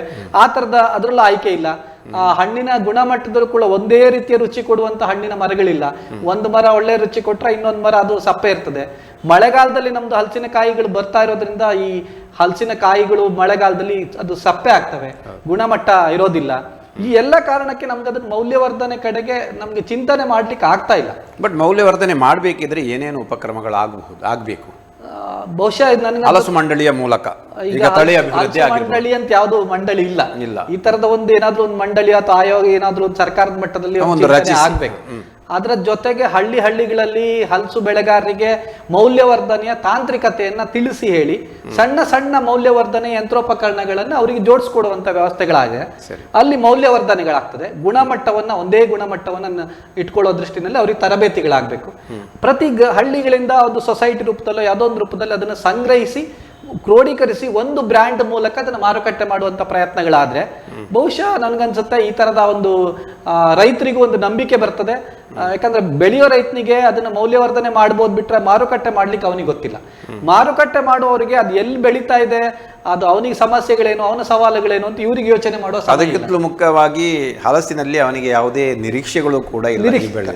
ಖಂಡಿತ ಅದೇನು ಅಂದ್ರೆ ಮನೆ ಸುತ್ತ ಹಾಕುವಂತದ್ದು. ಅದು ಈಗ ಹಲಸಿನಕಾಯಿ ಸಿಕ್ಕಿತ್ತು ಅಂತ ಮುಂದೆ ಯಾವ್ದೋ ಒಂದು ಕಾಲಕ್ಕೆ ಒಂದು 40-50 ವರ್ಷಗಳ ನಂತರ ಅದು ಮರದ ತುಂಡುಗಳು ಮನೆ ಕಟ್ಟಲಿಕ್ಕೋ ಮತ್ತೆ ಯಾವ್ದಕ್ಕೋ ಒಂದ್ ಸ್ವಲ್ಪ ಮೌಲ್ಯ ಸಿಗ್ತದೆ. ಅದೊಂದು ರೈತನ ಪಾಲಿಗೆ ಒಂದು ಇನ್ಶೂರೆನ್ಸ್ ಇದ್ದಾಗೆ. ಮುಂದೆ ಯಾವತ್ತಾದ್ರೂ ಕಷ್ಟ ಕಾಲಕ್ಕೆ ಭಾರಿ ಕಷ್ಟ ಆದಾಗ ಹಲಸಿನ ಮರವನ್ನ ಕಡಿದು ಮಾರಾಟ ಮಾಡಿದ್ರೆ ಒಂದು ಮರಕ್ಕೆ ಒಂದು 50,000 80,000 ಅವರಿಗೆ ಒಂದು ಆದಾಯ ಬರೋದ್ರಿಂದ ಆ ತರದ ಒಂದಷ್ಟು ಯೋಚನೆಯಲ್ಲಿ ಹಾಕ್ತೇವೆ. ಬಿಟ್ರೆ ಇದನ್ನ ಮೌಲ್ಯವರ್ಧನೆ ಮಾಡೋ ದೃಷ್ಟಿನಲ್ಲಿ ನಮ್ಮ ರೈತರು ಯಾರು ಆಸಕ್ತಿಯನ್ನು ಹೊಂದ್ತಾ ಹೇಗೆ ಆಕರ್ಷಿಸಬಹುದು ಅವರನ್ನ? ಇಂತಿಷ್ಟು ಹಲಸಿನ ಹಳಗಳು ಇದ್ದರೆ ಇಂತಿಷ್ಟು ವಾರ್ಷಿಕ ಲಾಭಗಳಿದೆ, ಮೌಲ್ಯವರ್ಧನೆ ಮಾಡಿ ಅದಕ್ಕೆ ಬೇಕಾದಂಥ ಟ್ರೈನಿಂಗನ್ನು ಕೊಡ್ತೇವೆ ಅಂತ ಅವರನ್ನು ಯಾವ ರೀತಿಯಲ್ಲಿ ಆಕರ್ಷಿಸಬಹುದು? ಮುಖ್ಯವಾಗಿ ಇದನ್ನ ಯಾವುದಾದ್ರೂ ಒಂದು ಪೈಲಟ್ ಪ್ರಾಜೆಕ್ಟ್ ಅಥವಾ ಯಾವುದೋ ಒಬ್ಬ ರೈತನಾದ್ರೂ ಸಾಧಕ ರೈತನು ಇದನ್ನು ಮಾಡಿ ತೋರಿಸುವಂತ ಪ್ರಯತ್ನ ಆಗ್ಬೇಕು. ಸಾಧಕ ರೈತ ಒಬ್ಬ ಮಾಡಿ ತೋರಿಸಿದ ಮೇಲೆ ಅದರ ವ್ಯಾಲ್ಯೂ ಅವನಿಗೆ ಏನ್ ಸಿಗ್ತಾ ಇದೆ ನೋಡಿ ಅದನ್ನ ಬೇರೆಯವರು ಅನುಸರಿಸುವಂತ ವ್ಯವಸ್ಥೆ ನಮ್ಮಲ್ಲಿ ಇರುವಂತದ್ದು. ನಮ್ಮಲ್ಲಿ ರೈತರು ಯಾಕೆ ಕೇಳಿದ್ರೆ ಯಾವ್ದು ಅಡಿಕೆ ಬೆಳೆಯಿಂದ ತುಂಬಾ ಲಾಭ ಆಯ್ತು ಅಂದ್ರೆ ಎಲ್ಲರೂ ಅಡಿಕೆ ಬೆಳೆ ಅವರಾಗಿ ಬೆಳಿಲಿಕ್ಕೆ ಶುರು ಮಾಡಿದ್ರು. ಈ ಹಲಸಿನ ಬೆಳೆಯಲ್ಲಿ ನಾನು ಇಷ್ಟು ಲಾಭ ತೆಗೆದಿದ್ದೇನೆ, ಈ ತರ ಮೌಲ್ಯವರ್ಧನೆ ಮಾಡ್ತಾ ಇದ್ದೇನೆ ಅನ್ನುವಂತ ಒಂದೆರಡು ರೈತರನ್ನ ನಾವು ಮಾದರಿಯಾಗಿ ತೋರಿಸಿದ್ರೆ ಬಹುಶಃ ಉಳಿದ ರೈತರು ಅವರ ಸುತ್ತಮುತ್ತ ಇರುವಂತಹ ಹಲಸಿನ ಮರಗಳನ್ನು ಉಪಯೋಗಿಸಿಕೊಂಡು ಏನು ಮೌಲ್ಯವರ್ಧನೆ ಮಾಡಬಹುದು, ಅದಕ್ಕೆ ಏನು ಮಾರುಕಟ್ಟೆ ಇದೆ, ಹೇಗೆ ಮಾರುಕಟ್ಟೆ ಮಾಡಬಹುದು, ಇದನ್ನು ಚಿಂತಿಸಿ ಯಾರು. ಅದಕ್ಕೆ ಪೂರಕವಾಗಿ ಯೋಜನೆಗಳು ಇಲಾಖೆ ಮಟ್ಟದಲ್ಲಿ, ಯಾಕಂದ್ರೆ ತೋಟಗಾರಿಕೆ ಇಲಾಖೆ ಮತ್ತೆ ಅರಣ್ಯ ಇಲಾಖೆ ಕೇಳಿದ್ರೆ ಇದು ಅರಣ್ಯವ ಕೇಳಿದ್ರೆ ಅರಣ್ಯವೂ ಅಲ್ಲ, ತೋಟಗಾರಿಕೆಯವರಿಗೆ ಕೇಳಿದ್ರೆ ಹಲಸು ಮಾವು ಒಂಥರ ತೋಟಗಾರಿಕೆಗೆ ಸೇರಿದ್ರು ಕೂಡ ಅದೊಂದು ಕಾಡು ಉತ್ಪತ್ತಿ ಅನ್ನೋ ರೀತಿಯಲ್ಲಿ ಅವ್ರ ಭಾವನೆ ಇದೆ. ಅದಕ್ಕೆ ವಿಶೇಷವಾದ ಯಾವುದೇ ಯೋಜನೆಗಳನ್ನು ಅವರು ಅಳವಡಿಸ್ತಾ ಇಲ್ಲ. ಒಂದು ಗುಣಮಟ್ಟದ ಹಲಸಿನ ಗಿಡಗಳನ್ನು ಕೊಡುವ ವಿಚಾರ ಇರ್ಬೋದು, ಅದಕ್ಕೆ ಮೌಲ್ಯವರ್ಧನೆಗೆ ಬೇಕಾದ ಸಣ್ಣ ಸಣ್ಣ ಘಟಕಗಳನ್ನು ಮಾಡುವ ವಿಚಾರ ಇರ್ಬೋದು, ಇದಕ್ಕೆ ಯಾವುದೇ ಇಲಾಖೆಗಳು ಮುಂದಾಗ್ತಾ ಇಲ್ಲ. ಅದೇ ತಳಿ ಅಭಿವೃದ್ಧಿಯ ಬಗ್ಗೆ ಪ್ರಯತ್ನಗಳೇ ಆಗ್ತಾ ಇಲ್ಲ, ಖಂಡಿತ ಆಗ್ತಾ ಇಲ್ಲ. ಯಾಕಂದ್ರೆ ನಮ್ಮ ಭಾಗದ ತಳಿಗಳು ಬಹಳ ಸಮಸ್ಯೆ ಇರುವಂತದ್ದು, ಇವುಗಳೆಲ್ಲವೂ ಜೂನ್ ಜುಲೈ ನಂತರವೇ ಹಣ್ಣ ಕಾಯಿ ಬಿಡುವಂಥದ್ದು, ಮಳೆಗಾಲಕ್ಕೆ ನಮಗೆ ಸಿಗುವಂಥದ್ದು. ಈ ಮಳೆಗಾಲದಲ್ಲಿ ನಿಮ್ಗೆ ಹಣ್ಣಿನ ಗುಣಮಟ್ಟ ಇಟ್ಟುಕೊಳ್ಳೋದು ತುಂಬಾ ಕಷ್ಟ. ನಮ್ಗೀಗ ಹಲಸು ಮೇಳಗಳೇನು ಪ್ರಾರಂಭ ಆಗಿ ಒಂದಷ್ಟು ಪ್ರಚಾರ ನಡೀತಾ ಇದೆ, ಇದ್ರ ಮೂಲಕ ಹಲಸಿನಲ್ಲಿ ಏನೇನು ಮಾಡ್ಬೋದು ಅನ್ನೋ ವಿಚಾರ ಜನರಿಗೆ ತಿಳಿತು. ಆದ್ರೆ ಅದಕ್ಕೆ ಮೌಲ್ಯವರ್ಧನೆ ಸರಿಯಾಗಿ ಆಗ್ತಾ ಇದೆಯಾ ಕೇಳಿದ್ರೆ ಖಂಡಿತ ಇಲ್ಲ. ನಮ್ಮ ಹಲಸು ಅದಕ್ಕೆ ಸೂಟ್ ಆಗೋದಿಲ್ಲ, ಯಾಕಂದ್ರೆ ಮಳೆ ಬಂದ ಮೇಲೆ ಅದರ ಗುಣಮಟ್ಟ ಇರದೇ ಇರೋದ್ರಿಂದ ಈ ಮೌಲ್ಯವರ್ಧನೆಗಳಿಗೆ ಅಥವಾ ಈ ಮೇಳಗಳಿಗೆ ತರುವಂತ ಹಲಸುಗಳು ತೂಬಿನಕೆರೆ, ತುಮಕೂರು, ಭದ್ರಾವತಿ ಆ ಭಾಗದ ಹಲಸುಗಳನ್ನ ತಂದು ಇಲ್ಲಿ ಮಾರುಕಟ್ಟೆ ಮಾಡ್ತಾ ಇದ್ದಾರೆ. ಆದ್ರೆ ಇಲ್ಲಿನ ರೈತರಿಗೆ ಅದು ಪ್ರಯೋಜನ ಆಗ್ತಾ ಇಲ್ಲ. ಇಲ್ಲಿನ ರೈತರಿಗೆ ಅದು ಪ್ರಯೋಜನ ಆಗ್ಬೇಕಾದ್ರೆ ಒಂದು ನಮ್ಮಲ್ಲಿ ಗುಣಮಟ್ಟದ ತಳಿಗಳು, ಈ ಹಲಸಿನ ಹಣ್ಣಿನ ಹಾಗೆ ಈ ಹಲಸಿನ ಹಣ್ಣು ಇರ್ತದೆ ಅನ್ನೋ ರೀತಿಯಲ್ಲಿ ಒಂದೇ ತರದ ಗುಣಮಟ್ಟದಲ್ಲಿ ಒಂದಷ್ಟು ವೆರೈಟಿಗಳನ್ನು ಕೊಡ್ಲಿಕ್ಕಾದ್ರೆ, ಮತ್ತೆ ಈ ತರದ ಮೌಲ್ಯವರ್ಧನೆ ಘಟಕಗಳು ಸಣ್ಣ ಸಣ್ಣ ಮಟ್ಟದಲ್ಲಿ ಈಗ ಹಪ್ಪಳಗಳನ್ನ ಮಾಡ್ಬೋದು, ಚಿಪ್ಸ್ಗಳನ್ನು ಮಾಡ್ಬೋದು. ಇದೆಲ್ಲ ಮಳೆ ಬಂದ ಮೇಲೆ ಮಾಡೋದು ತುಂಬಾ ಕಷ್ಟ. ಇದು ಸ್ವಲ್ಪ ಬೇಗ ನಮ್ಮಲ್ಲಿ ಕಾಯಿ ಬರ್ಲಿಕ್ಕೆ ಶುರುವಾದ್ರೆ, ಏಪ್ರಿಲ್ ಅಲ್ಲಿ ಮೇ ಅಲ್ಲಿ ಹಲಸಿನ ಕಾಯಿಗಳು ದೊಡ್ಡ ಸಂಖ್ಯೆಯಲ್ಲಿ ಬಂದ್ರೆ ಆಗ ನಮ್ಗೆ ಅವಕಾಶಗಳು ತುಂಬಾ ಇದೆ. ಆ ರೀತಿಯಲ್ಲಿ ಬೇಗ ಬರುವಂತ ತಳಿಗಳನ್ನ ನಾವು ಅಭಿವೃದ್ಧಿ ಪಡಿಸಬೇಕಾಗಿದೆ. ನಮ್ಮ ಕೃಷಿ ವಿಜ್ಞಾನ ಕೇಂದ್ರಗಳಿರ್ಬೋದು ಅಥವಾ CPCRI ಅಂತವುಗಳು ಹಲಸಿನ ತಳಿಯ ಅಭಿವೃದ್ಧಿ ಬಗ್ಗೆಯೂ ಕೂಡ ಒಂದ್ ಸ್ವಲ್ಪ ಗಮನ ಹರಿಸಿ ನಮ್ಮ ಕರಾವಳಿ ಮಲೆನಾಡಿಗೆ ಸೂಟ್ ಆಗುವಂತ ಒಂದು ಉತ್ತಮವಾದ ತಳಿಗಳನ್ನು ಅಭಿವೃದ್ಧಿ ಪಡಿಸಬೇಕಾಗಿದೆ. ಆಗ ರೈತರಿಗೆ ಅದನ್ನ ಸ್ವಲ್ಪ ಬೇಗ ಹಣ್ಣು ಕಾಯಿ ಕೊಡುವಂತ ಮರಗಳು ಸಿಕ್ಕಿದ್ರೆ ಗುಣಮಟ್ಟದಲ್ಲಿ, ರುಚಿಯಲ್ಲಿ ಎಲ್ಲದರಲ್ಲೂ ಉತ್ತಮವಾದ ಹಲಸನ್ನ ಕೊಡ್ಲಿಕ್ಕೆ, ಮಾರುಕಟ್ಟೆ ಮಾಡ್ಲಿಕ್ಕೆ ಖಂಡಿತ ಅವಕಾಶಗಳು ಇದೆ ಅಂತ. ಓಕೆ, ಒಂದು ಮಹದಾಶಯ ಇದೆ ಪೋಲಾಗಬಾರದು ಅಂತ, ಆದ್ರೆ ಈಗ ಪ್ರಸಕ್ತವಾಗಿ ಪೋಲಾಗ್ತಾ ಇದೆ, ಹೇರಳವಾಗಿ ಪೋಲಾಗ್ತಾ ಇದೆ. ಈ ಪೋಲಾಗುತ್ತಿರುವಂತಹ ಹಿನ್ನೆಲೆಯಲ್ಲಿ ಕಾರಣಗಳನ್ನು ಹುಡುಕಿದಾಗ ಏನು ಕಾರಣ? ಯಾಕಂದ್ರೆ ಹಿಂದೆ ನಾವು ಬಂದಾಗ ಹಲಸು ನಮ್ಮ ಕರಾವಳಿಗರ ಮಳೆಗಾಲದ ಪ್ರಮುಖ ಆಹಾರ ಆಗಿತ್ತು. ಆನಂತರ ಸಂಸ್ಕರಣೆ, ತಾವು ಹೇಳಿದಂಥ ಸಂವರ್ಧನೆಗಳು ಸಾಂಪ್ರದಾಯಿಕ ಪಾರಂಪರಿಕ ರೀತಿಯಲ್ಲಿ ಆಗ್ತಾ ಇದ್ವು. ಪೂಲ್ ಅಂತ ಪೂಲಲ್ಲ, ಗೂಂಜಿದನ್ನ ಹಾಕ್ತಾಯಿದ್ರು, ಈ ಉಪ್ಪಡ್ ಪಚ್ಚಿರ್ ಅನ್ನೋದನ್ನು ಹಾಕ್ತಾಯಿದ್ರು, ಈ ಅದರ ಬೀಜಗಳನ್ನು ಕೂಡ ಉಪಯೋಗಿಸ್ತಾ ಇದ್ರು. ಹೀಗೆ ಸಾಂಪ್ರದಾಯಿಕ ರೀತಿಯಲ್ಲಿ ಆಗ್ತಾ ಇತ್ತು. ಬಟ್ ಈ ಶತಮಾನದಲ್ಲಿ ಅಂದರೆ ಒಂದು ಎರಡು ಮೂರು ದಶಕಗಳಲ್ಲಿ ಹಲಸಿನ ಆಹಾರವನ್ನು ಮೆಚ್ಚುವಂತಹ ಜನರೇಷನ್ ಕಡಿಮೆ ಆಗ್ತಾ ಇದೆ. ನಮ್ಮ ಪಾರಂಪರಿಕ ಹಿಂದಿನವರನ್ನು ಗಮನಿಸಿದಾಗ ಇದನ್ನು ಸ್ಥಾಪನೆ ಮಾಡೋದು ಹೇಗೆ? ಈಗ ಸಂಸ್ಕರಣೆ ಸಂವರ್ಧನೆ ಮಾಡಿದರೂ ಕೂಡ ಹಲಸಿನತ್ತ ಆಕರ್ಷಣೆ ಆಗೋದೇ ಕಡಿಮೆ ಅನ್ನುವಂತಹ ನೆಲೆಯಲ್ಲಿ ಜನರಲ್ಲಿ ಆ ಅಭಿಪ್ರಾಯಗಳಿದೆ. ಮತ್ತು ಇಲ್ಲಿಯ ಹಲಸನ್ನು ಬೇರೆ ರಾಜ್ಯಗಳಿಗೆ, ಬೇರೆ ದೇಶಗಳಿಗೆ ದಾಟಿಸೋದು ಹೇಗೆ? ಖಂಡಿತ ತಾವು ಹೇಳಿದ ವಿಚಾರ ಒಂದರಲ್ಲಿ ಗಮನಿಸಬೇಕಾದಂದ್ರೆ, ಬೇರೆ ಹಣ್ಣುಗಳಿಗೆ ಅಥವಾ ತರಕಾರಿಗಳಿಗೆ ಹೋಲಿಸಿದ್ರೆ ಹಲಸು ಒಂದು ಕೈ ಹಿಡಿಯುವ ಒಂದು ವ್ಯಾಪಾರ ಅಂತ ಹೇಳ್ತಾರೆ ತಮಾಷೆಯಾಗಿ. ಅಂದ್ರೆ ಕೈ ಹಿಡಿಯುವ ವ್ಯಾಪಾರ ಅಂದ್ರೆ ಕೈಗೆ ಅಂಟಿಕೊಳ್ಳುವಂಥದ್ದು, ಇದನ್ನ ಬಿಡಿಸುವಂತ ಕೆಲಸ ಇದೆಯಲ್ಲ, ಇದು ತುಂಬಾ ಲೆಬೋರಿಯಸ್. ಅಂದ್ರೆ ಜನರಿಗೆ ಸುಲಭವಾಗಿ ಆಗ್ಬೇಕು. ಹಿಂದಿನ ವ್ಯವಸ್ಥೆ ಏನಿತ್ತು, ಕೂಡು ಕುಟುಂಬ ಇತ್ತು, ಮನೇಲಿ 6-8 ಜನ ಇದ್ರು, ಎಲ್ಲರೂ ಸೇರಿ ಒಂದು ಹಲಸಿನಕಾಯಿಯನ್ನ ಕುರಿದ್ರೆ ಸುತ್ತ 6 ಜನ ಕೂತ್ಕೊಂಡು ಎಲ್ಲರೂ ಬಿಡಿಸಿ ಅರ್ಧ ಗಂಟೆಲಿ ಅದೆಲ್ಲ ಸೊಳೆಯನ್ನು ಉಪ್ಪಿಗೆ ಹಾಕೋದೋ ಮತ್ತೊಂದು ಮಾಡೋದೋ ಮಾಡ್ತಿದ್ರು. ಈಗ ಮನೇಲಿ ಇರುವವರು ಗಂಡ ಹೆಂಡತಿ ಇಬ್ರು ಇಲ್ಲ 2 ಮಕ್ಕಳು, ಅಷ್ಟಕ್ಕಿಂತ ಜಾಸ್ತಿ ಸಂಖ್ಯೆ ಇಲ್ಲದೆ ಇರೋದ್ರಿಂದ ಯಾರಿಗೂ ಕೂಡ ಇದನ್ನ ಬಿಡಿಸಿ ಅರ್ದು ಸಪ್ರೇಟ್ ಮಾಡಿ 2-3 ಗಂಟೆ ಒಂದು ಹಲಸಿನಕಾಯಿಯನ್ನ ಕುರಿದು ನಿಮ್ಗೆ ಸೊಳ್ಳೆಗಳು ಬೇರೆ, ಬೀಜಗಳು ಬೇರೆ, ಇದೆಲ್ಲ ಮಾಡುವಂತ ತಾಳ್ಮೆಗಳು ಇಲ್ಲ. ಆ ಕಾರಣಕ್ಕೆ ಒಂದಷ್ಟು ಜನ ಅದರಿಂದ ದೂರ ಹೋಗ್ತಿದ್ದಾರೆ. ಇನ್ನೊಂದು ತಿನ್ನುವವರಿಲ್ಲ ಸರ್, ಯಂಗರ್ ಜನರೇಷನ್ ಹಲಸು ಅಂದ್ರೆ ಹಿಂದೆ ಸರಿತಾರೆ, ಯಾಕೆ ಅನ್ನೋದು ನಿಗೂಢ ಪ್ರಶ್ನೆ. ಅಲ್ಲ, ರುಚಿಗಳಿದೆ. ನೀವು ಈಗ ಪ್ಯಾಕ್, ರೆಡಿ ಟು ಪ್ಯಾಕ್ ಹಲಸಿನ ಹಣ್ಣು ಬರ್ತಾ ಇದೆ. ನಮ್ಮ ಇಲ್ಲಿ ತೆಕ್ಕಟ್ಟೆ ಅವರು ಮೇಣರಹಿತ ಅವ್ರದ್ದು ಮೇಣರಹಿತ ಹಲಸನ್ನ ಹಣ್ಣಿನ ಪ್ಯಾಕ್ ಮಾಡಿ ಮಾರ್ತಾ ಇದ್ದಾರೆ, ನಮ್ಮ ಕೌಂಟರ್ಗಳಲ್ಲಿ ಇದೆ. ಆ ಕೌಂಟರ್ಗಳಲ್ಲಿ ಜನ ಅದನ್ನ ಯಾವತ್ತು ಬರ್ತದೆ ಕೇಳಿ ತಗೊಂಡು ಹೋಗ್ತಾರೆ. ಅಂದ್ರೆ ಅವರಿಗೆ ಅದು ರೆಡಿಯಾಗಿ ಬಾಯಿಗೆ ಸುಲಭವಾಗಿರ್ಬೇಕು. ಅದು ಮತ್ತೆ ಬಿಡಿಸ್ಲಿಕ್ಕೆ, ಕೈಗೆ ಅಂಟ್ಕೊಳ್ಲಿಕ್ಕೆ ಇರಬಾರ್ದು. ಇದು ನಮ್ಮ ಮನಸ್ಥಿತಿ. ಆ ಮನಸ್ಥಿತಿ ರೀತಿಯಲ್ಲಿ ನಾವು ವ್ಯವಸ್ಥೆಗಳನ್ನು ಮಾಡಿಕೊಡ್ಲಿಕ್ಕಾದ್ರೆ ಬಹುಶಃ ಗ್ರಾಹಕರು ಅದಕ್ಕೆ ಆಸಕ್ತಿ ತೋರ್ತಾರೆ. ಈಗ ರೆಡಿ ಇರುವಂತದ್ದು ನೀವು ಯಾವುದೇ ಅದರ ಪಕೋಡಗಳಿರ್ಬೋದು, ಮತ್ತೊಂದಿರ್ಬೋದು, ಅಂಗಡಿಗಳಲ್ಲಿ ಖಾಲಿ ಆಗ್ತದೆ. ಆದ್ರೆ ಮನೆಯಿಂದ ತೆಗೆದುಕೊಂಡು ಹೋಗಿ ಮಾಡುವಂತ ತಾಳ್ಮೆ ಈಗಿನ ಒಂದು ಜನರೇಷನ್ಗೆ ಇಲ್ಲ ಅಂತ ಅನಿಸ್ತಾ ಇದೆ. ಆ ಕಾರಣಕ್ಕೆ ನಾವು ಎಲ್ಲವನ್ನ ಒಂದು ರೀತಿಯ ರೆಡಿ ವ್ಯವಸ್ಥೆಗಳನ್ನಾಗಿ ಮಾಡಿಕೊಟ್ರೆ, ಇತ್ತೀಚಿನ ದಿನಗಳಲ್ಲಿ ಬರ್ತಾ ಇದೆ ಬೆಂಗಳೂರು ಮಾರ್ಕೆಟ್ಗಳಲ್ಲಿ ನಾನು ನೋಡ್ತಾ ಇದ್ದೇನೆ. ಅದು ಕಳೆದ ಬಾಂಬೆ ಬೇರೆ ಬೇರೆ ಕಡೆ ಇತ್ತು, ಈಗ ಶುರುವಾಗಿದೆ. ತರಕಾರಿಗಳನ್ನ ನೀವು ರೆಡಿ ಟು ಕುಕ್, ಬೀನ್ಸ್ ಇರ್ಬೋದು ಅಥವಾ ಯಾವುದೇ ಕಾಳುಗಳಿರ್ಬೋದು ಅಥವಾ ಯಾವುದೇ ಪಲ್ಯಕ್ಕೆ ಸಾಂಬಾರಿಗಿರ್ಬೋದು, ನೀವು ರೆಡಿಯಾಗಿ ಪೀಸ್ ಮಾಡಿ ಅದನ್ನು ಪ್ಯಾಕ್ ಮಾಡಿ ಕೋಲ್ಡ್ ಚೈನಲ್ಲಿ ಕೊಟ್ಟರೆ ಅದು ದೊಡ್ಡ ಮಾರುಕಟ್ಟೆ ಇದೆ. ನೀವು ರೇಟಲ್ಲಿ 80 ರೂಪಾಯಿಗೆ ಸಿಗೋ ತರಕಾರಿಯನ್ನು 120, 150 ಹೇಳಿದ್ರು ತೊಂದರೆ ಇಲ್ಲ. ಅಂದ್ರೆ ಜನರಿಗೆ ಅದನ್ನ ಮನೆಗೆ ಹೋಗಿ ಕೆಲಸದ ಸಮಯದ ಅವ್ರ ಮನೆಗೆ ಹೋಗುವಾಗಲೇ ಸಂಜೆ ಆಗ್ತದೆ, ಅದನ್ನೆಲ್ಲ ಕಟ್ ಮಾಡಿ ಬಿಡಿಸಿ ಮತ್ತೆ ಪದಾರ್ಥ ಮಾಡುವ ಸಮಯಗಳಿಲ್ಲ. ರೆಡಿಯಾಗಿ ಇರುವಂತ ವ್ಯವಸ್ಥೆಗೆ ಈಗ ಜನ ಹೆಚ್ಚು ಆಸಕ್ತಿ ತೋರ್ತಾ ಇದ್ದಾರೆ. ಆ ನಿಟ್ಟಿನಲ್ಲಿ ನಾವು ಚಿಂತನೆ ಮಾಡಬೇಕು. ಈಗಾಗಲೇ ಕರಾವಳಿಯಲ್ಲಿ ಬೇರೆ ಹಣ್ಣುಗಳತ್ತ ಹೆಚ್ಚಾಗಿ ಆಕರ್ಷಿತರಾಗುವುದು ಕೂಡ ಒಂದು ಸಮಸ್ಯೆ ಆಗಿದೆ ಸರ್. ಈಗ ರಂಬುಟಾನು, ನಿಮ್ಮದು ಹೊಸ ಫ್ರೂಟ್ಸ್ಗಳು ಆಗಮಿಸ್ತಾ ಇದೆ, ಇದಕ್ಕೆ ಹೆಚ್ಚು ಮನಸ್ಸನ್ನು ಕೊಡ್ತಾ ಇದ್ದಾರೆ. ಇದು ಕೂಡ ಒಂದಷ್ಟು ಹಿನ್ನಡೆ ಅಂತ ಭಾವಿಸಬಹುದು ಸರ್. ಖಂಡಿತ ಅದು ಸುಲಭ ವಿಧಾನ. ಯಾಕಂದ್ರೆ ಈಗ ನಾನು ಹೇಳಿದಾಗ ಇದಕ್ಕೆ ಹಲಸಿಗೆ ಸಮಸ್ಯೆ ಇರುವಂತದ್ದು, ಈಗ ಮಾವಿನ ಮಾರುಕಟ್ಟೆ ಕಮ್ಮಿ ಆಗ್ಲಿಲ್ಲ, ಮಾರುಕಟ್ಟೆ ಚೆನ್ನಾಗೇ ಇದೆ. ಬಟ್ ಹಲಸಿನ ಮಾರುಕಟ್ಟೆ ಹಿಂದಿನದಕ್ಕಿಂತ ಈಗ ಕಡಿಮೆ ಇದೆ ಅಂದ್ರೆ ಒಂದು ತಿನ್ನುವ ಪ್ರಮಾಣ ಕಡಿಮೆ. ಮೊದಲು ನಮ್ಮ ಹಿರಿಯರೆಲ್ಲ ನೋಡಿದೆ, ನಮ್ಮ ಮನೆಯಲ್ಲೇ ಮಳೆಗಾಲದ ಮುಖ್ಯ ಆಹಾರ ಮತ್ತೆ ಒಂದು ಸೇಡು, ಎರಡು, ನಾವು ಚಿಕ್ಕವರು ಸ್ಕೂಲಿಗೆ ಹೋಗಿ ಬಂದು ಒಂದು ಸೇಡು ಅಂತ ತಿಂತಾ ಇದ್ವಿ, ದೊಡ್ಡ ದೊಡ್ಡ ಸೇಡುಗಳು. ಅಂದ್ರೆ ಅಷ್ಟು ಕ್ವಾಂಟಿಟಿ ತಿನ್ನುವಂತ ಸಾಮರ್ಥ್ಯ ಇತ್ತು. ಈಗ ನಾವು ಒಂದು 10 ಸೊಳೆ ತಿನ್ನೋದ್ರೊಳಗೆ ನಮ್ಗೆ ಅದು ಸುಸ್ತಾಗ್ತದೆ, ಅದು ಜೀರ್ಣ ಮಾಡುವ ಶಕ್ತಿ ಕೂಡ ಈಗಿನ ಜನರೇಷನ್ಗೆ ಇಲ್ಲ. ಮತ್ತೆ ಒಂದಷ್ಟು ರುಚಿ ಇರಬೇಕು. ಯಾವುದನ್ನು ಜನ ಒಂದೇ ರೀತಿಯ ಹಣ್ಣುಗಳನ್ನು ಹೆಚ್ಚು ಕಂಟಿನ್ಯೂ ಆಗಿ ತಿನ್ನೋದಿಲ್ಲ. ಈಗ ಬದಲಾವಣೆಗಳು ಜನ ಆಸೆ ಪಡುವಂತ. 1-2 ತಿಂಗಳು ಬರೀ ಹಲಸಿನ ಹಣ್ಣನ್ನೇ ತಿನ್ನುವಂತ ಸಾಮರ್ಥ್ಯವು ಜನಕ್ಕಿಲ್ಲ, ಆಸಕ್ತಿ ಇಲ್ಲ. ಸೀಸನ್ ಅಲ್ಲಿ ತಪ್ಪಿ ಸಿಗುವಂತದ್ದಾದ್ರೆ ಬಹಳ ಆಸಕ್ತಿ ಬರ್ತದೆ. ಈಗ ನಮ್ಗೆ ಬರೀ ಮಳೆಗಾಲಕ್ಕಿಂತ ಇದು ಡಿಸೆಂಬರ್ ಜನವರಿಯಲ್ಲಿ ಅಥವಾ ಅಕ್ಟೋಬರ್ ನವೆಂಬರ್ಲಿ ಈ ತರದಲ್ಲಿ ಸೀಸನ್ ಅಲ್ಲಿ ತಪ್ಪಿ ನಾವು ಹಲಸುಗಳನ್ನ ಕೊಡ್ಲಿಕ್ಕಾದ್ರೆ ಅದಕ್ಕೂ ಖಂಡಿತ ಅವಕಾಶ ಇದೆ. ಇದನ್ನ ಹಲಸಿನಲ್ಲಿ ಫಿಲಿಪೈನ್ಸ್ ದೇಶದಲ್ಲಿ ವರ್ಷದ 365 ದಿನವೂ ಹಲಸಿನ ಬಿಡುವಂತ ವ್ಯವಸ್ಥೆಗಳಿದೆ. ಅದಕ್ಕೆ ಸರಿಯಾದ ಬೇರೆ ಬೇರೆ ತಳಿಗಳನ್ನ ಅಭಿವೃದ್ಧಿಪಡಿಸಿದ್ದಾರೆ.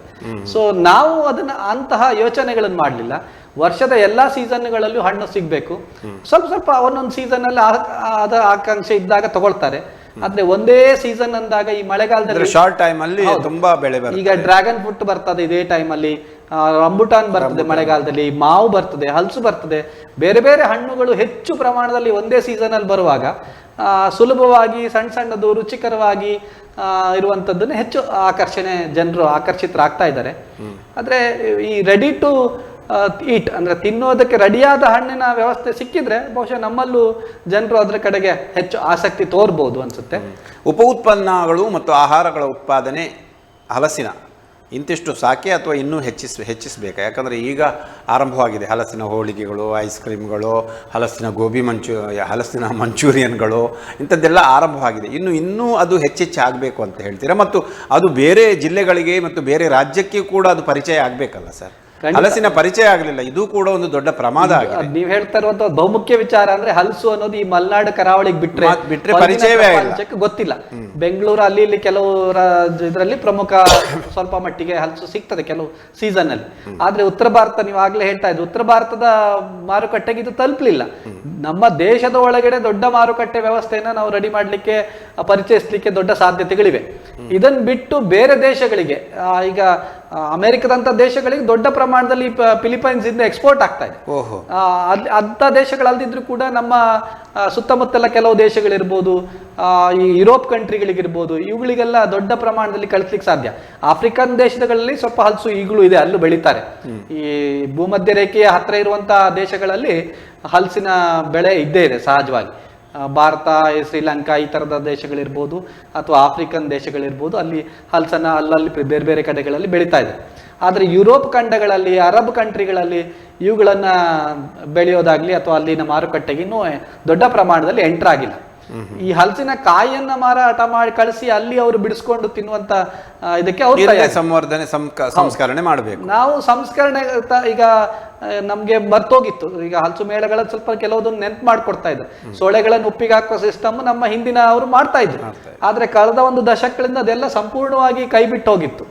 ಈಗ ಹಲಸು ಮೇಳಗಳು ಬಂದ ಮೇಲೆ ರೆಡಿಯಾಗಿ ಇರುವಂತ ಬಾಟ್ಲುಗಳಲ್ಲಿ ಉಪ್ಪಿಗೆ ಹಾಕಿರೋ ಸೊಳೆಗಳನ್ನು ತಗೊಂಡು ಹೋಗುವವರ ಸಂಖ್ಯೆ ಶುರುವಾಗಿದೆ. ಅದನ್ನ ವರ್ಷದ ಎಲ್ಲಾ ಸೀಸನ್ಗಳಲ್ಲಿಯೂ ನೀವು ಪದಾರ್ಥಗಳಿಗೆ ಬೇರೆ ಬೇರೆ ಇದಕ್ಕೆ ಬಳಸ್ಕೊಳ್ಲಿಕ್ಕೆ ಆಗ್ತದೆ. ಈ ಉಪ್ಪಿಗೆ ಹಾಕಿದ ಸೊಳೆಗಳನ್ನ ವರ್ಷದ ಅನ್ಸೀಸನ್ ಅಲ್ಲಿ ಟೈಮಲ್ಲಿ ಕೂಡ ಹಲಸಿನ ಚಿಪ್ಸ್ ಆಗಿ ಮಾರ್ಕೆಟ್ಗೆ ತರಲಿಕ್ಕೆ ಅವಕಾಶ ಇದೆ. ಅಂದ್ರೆ ಪ್ರಿಸರ್ವ್ ಮಾಡುವ ಟೆಕ್ನಾಲಜಿ ಕೂಡ ಸಹಜವಾಗಿ ನ್ಯಾಚುರಲ್ ವಿಧಾನಗಳು ನಮ್ಮಲ್ಲಿ ಇತ್ತು ಮೊದಲು. ಅದೆಲ್ಲ ಈಗ ಮರ್ತು ಹೋಗಿದೆ. ಪುನಃ ಅದನ್ನ ಅವರಿಗೆ ನೆನಪು ಮಾಡಿಕೊಟ್ಟು ಇದಕ್ಕೊಂದು ಔದ್ಯಮ್ಯ ರೂಪ ಅಂದ್ರೆ ಇಂಡಸ್ಟ್ರಿಯಲ್ ರೂಪವನ್ನ ಕೊಟ್ಟು ಗುಡಿ ಕೈಗಾರಿಕೆಗಳ ರೀತಿಯಲ್ಲಿ ಸಣ್ಣ ಸಣ್ಣ ಕೈಗಾರಿಕೆಗಳಾಗಿ, ಗ್ರಾಮೀಣ ಮಟ್ಟದ ಕೈಗಾರಿಕೆಗಳಾಗಿ, ಅಲ್ಲಿಂದ ಮೌಲ್ಯವರ್ಧನೆ, ಬ್ರ್ಯಾಂಡಿಂಗ್ ಆಗಿ ಬಂದ್ರೆ ಇದಕ್ಕೆ ಎಕ್ಸ್ಪೋರ್ಟ್ ಕೂಡ ಯೋಚನೆ ಮಾಡ್ಬೋದು. ದೇಶದೊಳಗಡೆ ದೊಡ್ಡ ಮಾರ್ಕೆಟ್ ಸಿಗ್ತದೆ. ಅದನ್ನ ಹೆಚ್ಚು ದೇಶದ ಉತ್ತರ ಭಾರತದ ಕಡೆಗಳಿಗೆ ನಾವು ಅದನ್ನು ಪರಿಚಯ ಮಾಡಬೇಕು. ಬಹುಶಃ ಇದರ ನಿಟ್ಟಿನಲ್ಲಿ ಈ ಮೇಳಗಳು ಇಲ್ಲಿ ಹೇಗೆ ಮಾಡ್ತೀವೋ ಅಲ್ಲಿ ಕೂಡ ಹಲಸಿನ ಮಾರುಕಟ್ಟೆ ಬಗ್ಗೆ ಒಂದಷ್ಟು ಕ್ಯಾಂಪೇನ್ಗಳನ್ನು ಮಾಡಿ ಅದಕ್ಕೆ ಪ್ರಚಾರವನ್ನ ಕೊಟ್ಟು ಆ ಮೌಲ್ಯವರ್ಧನೆಗೆ ಹೆಚ್ಚು ಒತ್ತು ಕೊಟ್ಟರೆ ಖಂಡಿತ. ಪ್ರಸಕ್ತವಾಗಿ ಹಲಸಿಗೆ ಮಾರುಕಟ್ಟೆ ಸೃಷ್ಟಿಸುವುದು ದೊಡ್ಡ ಸವಾಲು.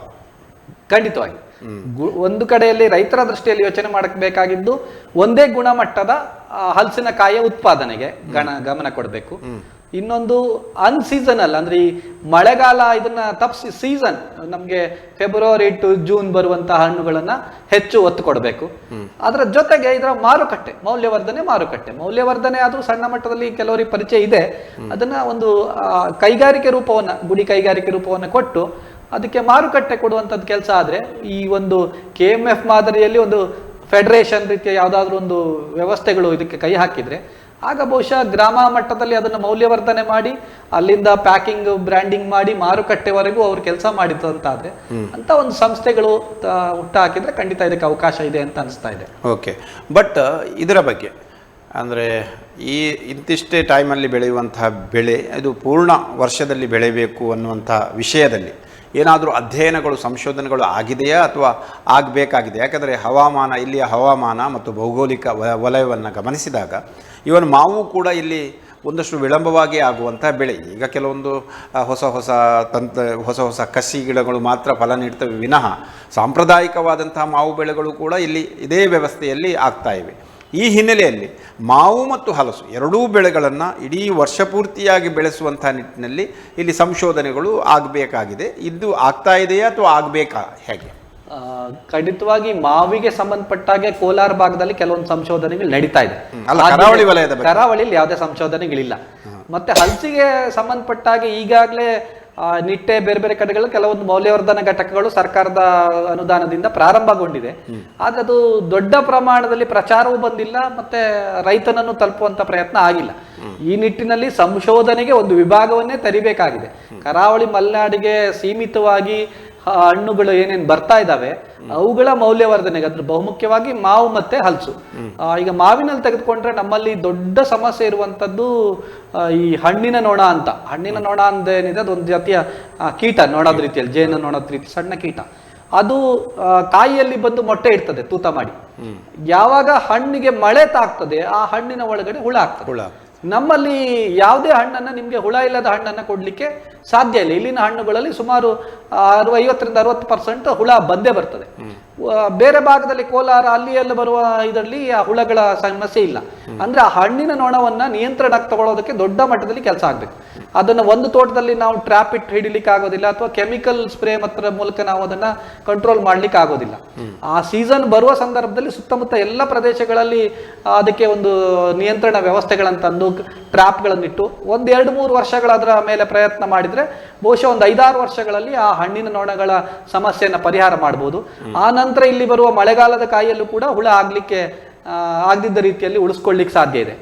ಈ ತರದ ಪ್ರಯೋಗಗಳು ರೈತನ ಮಟ್ಟದಲ್ಲೂ ಆಗಬೇಕು, ವಿಜ್ಞಾನಿಗಳು ಅದಕ್ಕೆ ಸೂಕ್ತ ಮಾರ್ಗದರ್ಶನ ರೈತರಿಗೆ ಕೊಟ್ಟು ಅದಕ್ಕೆ ಪ್ರೋತ್ಸಾಹನ ಕೊಡಬೇಕಾಗುತ್ತೆ. ಬಟ್ ಆಲ್ ಮಾನ್ಸೂನ್ ಅಲ್ಲಿ ಬೆಳೆಸಬಹುದಾ ಇಲ್ಲಿ ನಮ್ಮ ಕರಾವಳಿಯಲ್ಲಿ? ಬರ್ತದೆ. ಹವಾಮಾನ ಕೆಲವೊಂದು ವೆರೈಟಿಗಳು, ಹಿಂದೆ ನೀಲಂ ಅಂತ ಒಂದು ವೆರೈಟಿ ಇತ್ತು, ಅದು ಮಳೆಗಾಲದಲ್ಲೇ ಬರುವಂತ ವೆರೈಟಿ.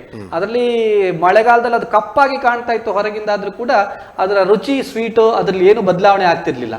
ಅದನ್ನ ಬೇರೆ ಬೇರೆ ಉಪ್ಪಿಗೆ ಹಾಕ್ಲಿಕ್ಕೆ ಕಾಯಿ ಕೂಡ ಅದನ್ನ ಬಳಸ್ಕೊಳ್ತಾ ಇದ್ರು. ತುಂಬಾ ಮೌಲ್ಯವರ್ಧನೆ ಈಗಲೂ ಕೂಡ ಕೆಲವೊಂದು ತೋಟಗಳಲ್ಲಿ ಇದೆ.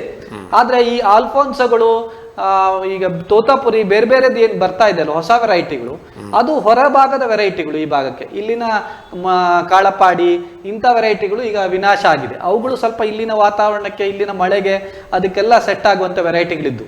ಈ ಆಲ್ಫೋನ್ಸೋಗಳು ಇರ್ಬೋದು ಅಥವಾ ಬೇರೆ ಆಪೂಸುಗಳು ಯಾವ್ದಿದಾವೆ, ಅದು ಸ್ವಲ್ಪ ಈ ಹಣ್ಣಿನ ನೊಣಗಳು ಮತ್ತೆ ಈ ಮಳೆ ವಾತಾವರಣಕ್ಕೆ ಅಷ್ಟು ಒಗ್ಗಿಕೊಳ್ಳೋದಿಲ್ಲ. ಅವುಗಳಲ್ಲಿಯೂ ಕೂಡ ಬೇಗ ಕಾಯಿ ಬರುವಂತ ವ್ಯವಸ್ಥೆಗಳಿದೆ. ಬೇಗ ಕಾಯಿ ಬರುವಂತ ಮರಗಳು, ಆ ತರದ ತಳಿಗಳನ್ನು ಅಭಿವೃದ್ಧಿಪಡಿಸಿ ಈ ಸಾಧಾರಣ ಫೆಬ್ರವರಿಯಲ್ಲಿ ಗೇರು ಮರದ ಹೂ ಬಿಡುವ ಸೈಜ್ನಲ್ಲಿ ಇದು ಹೂ ಬರುವಂಥದ್ದು. ಸ್ವಲ್ಪ ಬೇಗ ಹೂ ಬರುವ ರೀತಿಯಲ್ಲಿ ಅದಕ್ಕೆ ಏನು ತಳಿಗಳ ಅಭಿವೃದ್ಧಿ ಪಡಿಸ್ಬೇಕು ಆ ಥರ ಮಾಡಿಕೊಂಡ್ರೆ ಬಹುಶಃ ನನಗನ್ಸುತ್ತೆ ಏಪ್ರಿಲ್ ಮೇಯಲ್ಲಿ ನಮಗೆ ದೊಡ್ಡ ರೀತಿಯಲ್ಲಿ ಮಾರುಕಟ್ಟೆಗೆ ಮಾಡೋದಕ್ಕೂ ಏನು ಸಮಸ್ಯೆ ಆಗ್ಲಿಕ್ಕಿಲ್ಲ. ಆಗ ಮಳೆ ಕೂಡ ಅಷ್ಟು ಪ್ರಮಾಣದಲ್ಲಿ ತೊಂದರೆ ಕೊಡ್ಲಿಕ್ಕಿಲ್ಲ ಅಂತ ಈ ಬಗ್ಗೆ ಅಧ್ಯಯನಗಳು ಆಗ್ಬೇಕಾಗಿದೆ. ಮಾವಿನಲ್ಲೂ ಕೂಡ, ಮಾವಿನ ಹಣ್ಣಿನಲ್ಲಿ ಈ ಸಂವರ್ಧನೆಗೆ ಮತ್ತು ಮೌಲ್ಯವರ್ಧನೆಗೆ ಇರುವಂಥ ಅವಕಾಶಗಳು ಏನು? ಯಾಕಂದರೆ ಇಲ್ಲಿ ಮಾವಿನ ಬೆಳೆಗಳು ಕೂಡ ಒಂದು ಹಲಸಿನ ರೀತಿಯಲ್ಲಿ ರೈತರು ಹೆಚ್ಚಾಗಿ ಗಂಭೀರವಾಗಿ ಹೆಚ್ಚಿನ ಕಡೆ ಇದರ ಪರಿಗಣಿಸ್ತಾ ಇಲ್ಲ ಮತ್ತು ಅದರ ಲಾಭದ ಬಗ್ಗೆಯೂ ಕೂಡ ಅಷ್ಟೊಂದು ಆಸಕ್ತಿಯನ್ನು ವಹಿಸ್ತಾ ಇಲ್ಲ. ಮತ್ತು ಅಷ್ಟೇ ಪ್ರಮಾಣದಲ್ಲಿ ಇಲ್ಲಿ ಕೆಲವೊಂದು ತಳಿಗಳು ಅಲ್ಲಲ್ಲಿರುವಂಥ ಕಾಟುಕೊಕ್ಕು ಅಂತ ಹೇಳ್ತಾರಲ್ಲ, ಇದು ಕೂಡ ಒಂದಷ್ಟು ಕೆಲವೊಂದು ಅಡುಗೆಗೆ ಉಪಯೋಗ ಅಲ್ಲವಾದರೆ ಅದು ಪೋಲಾಗ್ತದೆ. ಈ ಸಂದರ್ಭದಲ್ಲಿ ಇಲ್ಲಿರುವಂಥ ಅವಕಾಶಗಳು ಏನು ಸರ್? ಇಲ್ಲಿನ ಅನುಕೂಲತೆಗೆ ತೆಗೆದುಕೊಂಡು ನಾವು ಕೆಲವೊಂದು ಬದಲಾವಣೆಗಳನ್ನು ಮಾಡ್ಕೊಳ್ಬಹುದು ಅನ್ಸುತ್ತೆ. ಈಗ ಅಪ್ಪೆ ಮಿಡಿ ಅಂತ ರಿಪ್ಪನ್ಪೇಟೆ ಭಾಗದಲ್ಲಿ ಈ ವರ್ಷದಲ್ಲಿ ಕೂಡ ಒಳ್ಳೊಳ್ಳೆ ತೋಟಗಳಲ್ಲಿ ಕೆಲವರದ್ದು 10-20 ಮರಗಳಿದ್ದು, ಒಂದೊಂದು ಮರದಲ್ಲಿ 10,000 15,000 ಆದಾಯ ತೆಗೆದುಕೊಂಡವರಿದ್ದಾರೆ. ಯಾಕಂದ್ರೆ ಅಪ್ಪೆ ಮಿಡಿಯ ಬೆಲೆ ₹1, ₹1.5, ₹2 ಕೂಡ ಹೋಗುವಂಥದ್ದು ಇರ್ತದೆ. ಕೆಲವೊಮ್ಮೆ ಅದರ ಬೇಡಿಕೆ ತುಂಬಾ ಜಾಸ್ತಿ ಆಗ್ತದೆ. ಈ ಉಪ್ಪಿನ ಕಾಯಿಗೆ ಬೇಕಾಗುವಂತ ನಮ್ಮಲ್ಲಿ ಕೆಲವೊಂದು ಹೊಸ ಅಂದ್ರೆ ಹಿಂದಿನ ತಳಿಗಳಿದೆ, ಅವುಗಳನ್ನ ಹೊಸ ಗಿಡಗಳಾಗಿ ಮಾಡಿ ಅವುಗಳನ್ನು ಒಂದು ವ್ಯವಸ್ಥೆಗಳಲ್ಲಿ ತರ್ಬೋದು. ಉಪ್ಪಿನಕಾಯಿಗೆ ಬೇಕಾದಂಥದ್ದು ಅಥವಾ ಈ ಮಳೆಗಾಲದಲ್ಲಿ ಬೆಳೆಯುವಂಥ ನಮ್ಮ ಸ್ಥಳೀಯ ತಳಿಗಳಿಗೆ ಒತ್ತು ಕೊಟ್ಟು ಅವುಗಳನ್ನು ಬೆಳೆಸಿದ್ರೆ ಬಹುಶಃ ಅವುಗಳನ್ನು ಮಾರುಕಟ್ಟೆ ಮಾಡಲಿಕ್ಕೆ ಸುಲಭ ಆಗ್ತದೆ. ನಾವು ಯಾವುದೋ ಸಮಸ್ಯೆ ಏನಾಗ್ತಿದೆ ಅಂದ್ರೆ ಈ ಮೇಳಗಳಲ್ಲಿ, ನರ್ಸರಿಗಳಲ್ಲಿ ಯಾವುದೋ ಒಂದು ಹೊಸ ಗಿಡ ನೋಡ್ತೇವೆ, ಅದು ತುಂಬಾ ಚೆನ್ನಾಗಿ ಫೋಟೋ ಹಾಕ್ತಾರೆ, ಅದ್ರಲ್ಲಿ ತುಂಬಾ ಚೆನ್ನಾಗಿ ಹಣ್ಣು ಬರ್ತದೆ ಅಂತ ಹೇಳ್ತಾರೆ, ಅದೆಲ್ಲೋ ಬೆಂಗಳೂರಿನಲ್ಲೋ ಕೋಲಾರದಲ್ಲೋ ಚೆನ್ನಾಗಿ ಬರ್ತದೆ ಅಂತೇಳಿ ಅದನ್ನ ತಂದು ನಡ್ತೇವೆ. ನಮ್ಮ ವಾತಾವರಣಕ್ಕೆ ಸೂಟ್ ಆಗುವಂತ ವೆರೈಟಿಯ ಮಾವು ಯಾವುದು, ಇಲ್ಲಿನ ಹವಾಮಾನಕ್ಕೆ, ಇಲ್ಲಿನ ಮಳೆಗಾಲ ಚಳಿಗಾಲ ಈ ವಾತಾವರಣಕ್ಕೆ ಅದು ಸರಿಯಾಗಿ ಕಾಯಿ ಬಿಡುವಂತ ವೆರೈಟಿಗಳು ಯಾವುದು, ಇದನ್ನ ನೋಡಿಕೊಂಡು ನಾವು ಮಾಡ್ಲಿಕ್ಕೆ ಹೋದ್ರೆ ಖಂಡಿತ ಅವಕಾಶ ಇದೆ. ಮತ್ತೆ ಉಪ್ಪಿನಕಾಯಿ ದೊಡ್ಡ ಪ್ರಮಾಣದಲ್ಲಿ ನಮ್ಮಲ್ಲಿ ಕಾಟು ಮಾವುಗಳು ಬೇರೆ ಬೇರೆ ಇದನ್ನ ಬಳಸ್ತಾರೆ. ಇದಕ್ಕೆ ಸೂಟೇಬಲ್ ವೆರೈಟಿಗಳು ಪ್ರತಿ ಹಳ್ಳಿನಲ್ಲೂ 1-2-3 ಬೇರೆ ಬೇರೆ ಹೊಸ ಮರಗಳಿದೆ, ಹೊಸ ಪರಿಚಯಗಳಿವೆ. ಅವುಗಳನ್ನ ಗುರುತಿಸಿ ಅವುಗಳನ್ನ ನಾವು ಬೆಳಿಲಿಕ್ಕೆ ಏನಾದ್ರು ಒತ್ತು ಕೊಟ್ರೆ ಅದು ಒಂದು ದಾರಿ ಆಗ್ತದೆ. ಇನ್ನೊಂದು ಮಳೆಗಾಲದಲ್ಲಿ ಬರುವ ಕೆಲವು ವೆರೈಟಿಗಳನ್ನ ಉಪ್ಪಿಗೆ ಹಾಕಿ ಇಡುವಂಥದ್ದು ಇರ್ಬೋದು, ಅಥವಾ ಅದರ ಪಲ್ಪ್ಗಳನ್ನ ರಸ ತೆಗೆದಿಡುವಂಥ ವ್ಯವಸ್ಥೆಗಳಿಗೂ ನಾವೇನಾದ್ರೂ ಮಾಡ್ಲಿಕ್ಕಾದ್ರೆ ಒಂದೇ ಬಾರಿ ಹಣ್ಣುಗಳು ಬರ್ತವೆ. ನಮ್ಮಲ್ಲಿ ಜನರಿಗೂ ಏನು ಕೇಳಿದ್ರೆ ಹಣ್ಣುಗಳು ನೋಡ್ಲಿಕ್ಕೆ ಕಲರ್ ಚಂದ ಇದ್ರೆ ಮಾತ್ರ ಅದು ತುಂಬಾ ಒಳ್ಳೇದು ಅಂತ ಅಭಿಪ್ರಾಯ. ಇಲ್ಲಿ ಮಳೆ ಬಿದ್ದಾಗ ಆ ಕಲ್ಲರ್ಗಳು ಸ್ವಲ್ಪ ಕಪ್ಪಾಗ್ತದೆ, ಇಲ್ಲಿನ ಬಣ್ಣ ಚಂದ ಕೊಡುದಿಲ್ಲ. ಮತ್ತೆ ನೀವು ಈ ಒಂದೇ ಬಣ್ಣದಲ್ಲಿ ಒಂದೇ ರೀತಿಯ ಹಣ್ಣು ಆಗ್ಬೇಕಾದ್ರೆ ಅದೆಲ್ಲವೂ ಕೆಮಿಕಲ್ ಆಧಾರಿತವಾಗಿ ಆಗ್ಬೇಕು. ನ್ಯಾಚುರಲ್ ಹಣ್ಣಾದ್ರೆ ಎಲ್ಲ ಹಣ್ಣುಗಳು ಒಂದೇ ರೀತಿಯ ಬಣ್ಣವನ್ನ ಕೊಡೋದಿಲ್ಲ. ಈಗ ಕಾರ್ಬೈಡ್ಗಳು ಬೇರೆ ಬೇರೆದು ಹಾಕಿ ಬಣ್ಣದೆಲ್ಲ ಒಂದೇ ಬಣ್ಣದಲ್ಲಿ ಹಣ್ಣು ಮಾಡಿದ್ರೆ ಜನಗೆ ಆಸಕ್ತಿ ಇದೆ, ಆಕರ್ಷಣೆ ಇದೆ. ಇದನ್ನ ಜನರಿಗೆ ಅರ್ಥ ಮಾಡಿಸ್ಬೇಕಾಗಿದೆ. ಇದು ನ್ಯಾಚುರಲ್ ಆಗಿ ಹಣ್ಣಾಗುವಾಗ ಇದನ್ನ ಈ ಬಣ್ಣಗಳು ನಿಮ್ಗೆ ಸಿಗೋದಿಲ್ಲ, ರುಚಿ ಸಿಗ್ತದೆ. ಆ ರುಚಿಯನ್ನ ಬಳಸ್ಕೊಳ್ಳೋದಕ್ಕೆ ಏನ್ ಮಾಡ್ಬೋದು ಅಂತ. ಈಗ ಮಹಾರಾಷ್ಟ್ರದ ದಕ್ಷಿಣ ಭಾಗದಲ್ಲಿ ಅಂದ್ರೆ ನಮ್ಮ ಗೋವಾದ ತಾಕೊಂಡ ಮಹಾರಾಷ್ಟ್ರ ಭಾಗದಲ್ಲಿ ಈ ಮಾವುಗಳು ತುಂಬಾ ತಳಿಗಳು ಬರ್ತವೆ. ಅಲ್ಲೂ ಸ್ವಲ್ಪ ಮಳೆಗಾಲಗಳಿವೆ. ಅಲ್ಲಿ ಕೆಲವು ಸಣ್ಣ ಪುಟ್ಟ ಕಂಪನಿಗಳು ಏನ್ ಮಾಡ್ತಿದ್ದಾವೆ ಅಂದ್ರೆ ಈ ಕಾಟು ಸೇರಿ ಎಲ್ಲ ಮಾವಿನ ಮರಗಳ ಹಣ್ಣುಗಳನ್ನ ತೆಗೆದುಕೊಂಡು ಅವರು ರಸವನ್ನ ಎಕ್ಸ್ಟ್ರಾಕ್ಟ್ ಮಾಡಿ ರಸವನ್ನ ಈ ಮಾಜಾ ಬೇರೆ ಬೇರೆ ಕಂಪನಿಗಳಿಗೆ ಲೀಟರ್ ಲೆಕ್ಕದಲ್ಲೋ ಕೆಜಿ ಲೆಕ್ಕದಲ್ಲೋ ಅದನ್ನ ಮಾರಾಟ ಮಾಡುವಂತ ವ್ಯವಸ್ಥೆ. ಅದು ದೊಡ್ಡ ಬಿಸ್ನೆಸ್ ಆಗಿ ದೊಡ್ಡ ಇಂಡಸ್ಟ್ರಿಯಾಗಿ ನಡೀತಾ ಇದೆ. ಅದು ಕೆಲವು ಸಣ್ಣ ಸಣ್ಣ ವೆರೈಟಿಗಳ ಮಾವಿನ ಹಣ್ಣುಗಳು ಮಾರುಕಟ್ಟೆಯಲ್ಲಿ ಬೆಲೆ ಇಲ್ಲ ಅನ್ನೋ ಕಾರಣಕ್ಕೆ ಇದನ್ನ ಅವರು ದೊಡ್ಡ ಪ್ರಮಾಣದಲ್ಲಿ ಖರೀದಿ ಮಾಡಿ ಹಣ್ಣು ಮಾಡಿ ಅದನ್ನ ರಸ ತೆಗೆದು ರಸವನ್ನ ಲೀಟರ್ಗಳಲ್ಲಿ ಈ ದೊಡ್ಡ ದೊಡ್ಡ ಜ್ಯೂಸ್ ಕಂಪನಿಗಳಿಗೆ ಅವರಿಗೆ ಅದನ್ನ ಅಂದ್ರೆ ಅಂತಹ ಯೂನಿಟ್ಗಳು ಇಲ್ಲಿ ಸ್ಥಾಪನೆ ಆಗ್ಬೇಕು ಅಂಥದ್ದು ಯೋಚನೆಗಳು ನಾವು ಅದಕ್ಕೆ ಕೈ ಹಾಕ್ಬೇಕು. ಯಾಕಂದ್ರೆ ನಮ್ದು ಯಾವ್ದು ಹಣ್ಣಿನ ರೂಪದಲ್ಲಿ ಮಾರಾಟ ಮಾಡ್ಲಿಕ್ಕೆ ಆಗೋದಿಲ್ಲ, ಅದಕ್ಕೆ ಬೆಲೆ ಸಿಗೋದಿಲ್ಲ, ಅಂಥವುಗಳನ್ನ ನಾವು ಈ ತರದಲ್ಲಿ ನಾವು ಮೌಲ್ಯವರ್ಧನೆ ಮಾಡೋದು ಅಥವಾ ಅದರ ರಸಗಳು ಪಲ್ಪ್ಗಳು ಎಕ್ಸ್ಟ್ರಾಕ್ಟ್ ಮಾಡಿ ಅದನ್ನು ಮಾರುಕಟ್ಟೆ ಮಾಡೋದು, ಇಂತಹ ಚಿಂತನೆಗೆ ನಾವು ಕೈ ಹಾಕೊಂಡ್ರೆ ಬಹುಶಃ ಇದಕ್ಕೊಂದು ದೊಡ್ಡ ಆಸಕ್ತಿಯನ್ನು ಹುಟ್ಟಿಸ್ಬೋದು ಅಂತ ಅನಿಸ್ತಾ ಇದೆ. ಓಕೆ, ಈ ಹಿನ್ನೆಲೆಯಲ್ಲಿ ಉಡುಪಿ ಜಿಲ್ಲಾ ಕೃಷಿಕ ಸಂಘ ಯಾವ ರೀತಿಯಲ್ಲಿ ಪ್ರಯತ್ನಗಳನ್ನು ಮಾಡ್ತಾ ಇದೆ ಹಲಸು ಬೆಳೆಯ ಸಂವರ್ಧನೆ ಮತ್ತು ಮಾವು ಬೆಳೆಗಳ ಸಂವರ್ಧನೆಗೆ ಮತ್ತು ಮೌಲ್ಯವರ್ಧನೆಗೆ? ಭಾರತೀಯ ಕಿಸಾನ್ ಸಂಘದ ಮೂಲಕ ಉಡುಪಿ ಜಿಲ್ಲೆಯಲ್ಲಿ ಬಹಳ ಪ್ರಯತ್ನಗಳನ್ನು ಮಾಡಿದ್ದೇವೆ. ಈ ಇಲಾಖೆ ಜೊತೆಗೆ ಮಾತನಾಡುವಾಗ ಈ ತಳಿಗಳು, ಹೊಸ ತಳಿಗಳನ್ನ ಕೊಡುವಂತ ಪ್ರಯತ್ನಗಳಾಗಬೇಕು. ಗ್ರಾಮೀಣ ಮಟ್ಟದಲ್ಲಿ ಈ ಹಲಸು ಬೆಳೆಗಳು, ನಾವು ಪ್ರಾರಂಭದಲ್ಲಿ ನಮ್ದು ಈ ಸಾಗುವಾನಿ ಮತ್ತೆ ಹಲಸಿನ ಗಿಡಗಳನ್ನ ಹಳ್ಳಿಗಳಲ್ಲಿ ರೈತರಿಗೆ ಬೆಳೆಸುವಾಗ ಉತ್ತೇಜನ ಕೊಡ್ತಾ ಇದ್ವಿ. ಯಾಕಂದ್ರೆ ಸಾಮಾಜಿಕ ಅರಣ್ಯೀಕರಣದ ಜೊತೆಗಳಲ್ಲಿ ನಮ್ದೊಂದು ಆಸಕ್ತಿ ಇತ್ತು ಅಂದ್ರೆ ರೈತನಿಗೊಂದು ಇನ್ಶೂರೆನ್ಸ್ ಬೇಕು. ಈ ಸಾಗುವಾನಿ ಮತ್ತೆ ಹಲಸು ಒಂದು 20-30 ವರ್ಷಗಳ ನಂತರ ಅವನಿಗೊಂದು ರಿಟೈರ್ಮೆಂಟ್ ಬೆನಿಫಿಟ್ ಅಥವಾ ಒಂದು ಇನ್ಶೂರೆನ್ಸ್ ಆಗಿ ಅವನಿಗೆ ಆದಾಯ ಕೊಡ್ತದೆ. ಆ ರೀತಿಯಲ್ಲಿ ಬೆಳೆಸ್ಕೊಳ್ಬೇಕು ಅಂತ. ಆದ್ರೆ ಮೌಲ್ಯವರ್ಧನೆ ಕಡೆಗೆ ಇತ್ತೀಚಿನ ದಿನಗಳಲ್ಲಿ KVK ಜೊತೆಗೆ ಒಂದೆರಡು ಕಾರ್ಯಾಗಾರಗಳನ್ನು ಹಾಕೊಂಡಿದ್ವಿ. ಈಗ ನಾವು ಗ್ರಾಮ ಮಟ್ಟದಲ್ಲಿ ತೆಂಗು ಮತ್ತೆ ಹಲಸಿನ ಬೇರೆ ಬೇರೆ ಮೌಲ್ಯವರ್ಧನೆಗಳ ಕಾರ್ಯಾಗಾರಗಳನ್ನು ಮಾಡ್ತಾ ಇದ್ದೀವಿ.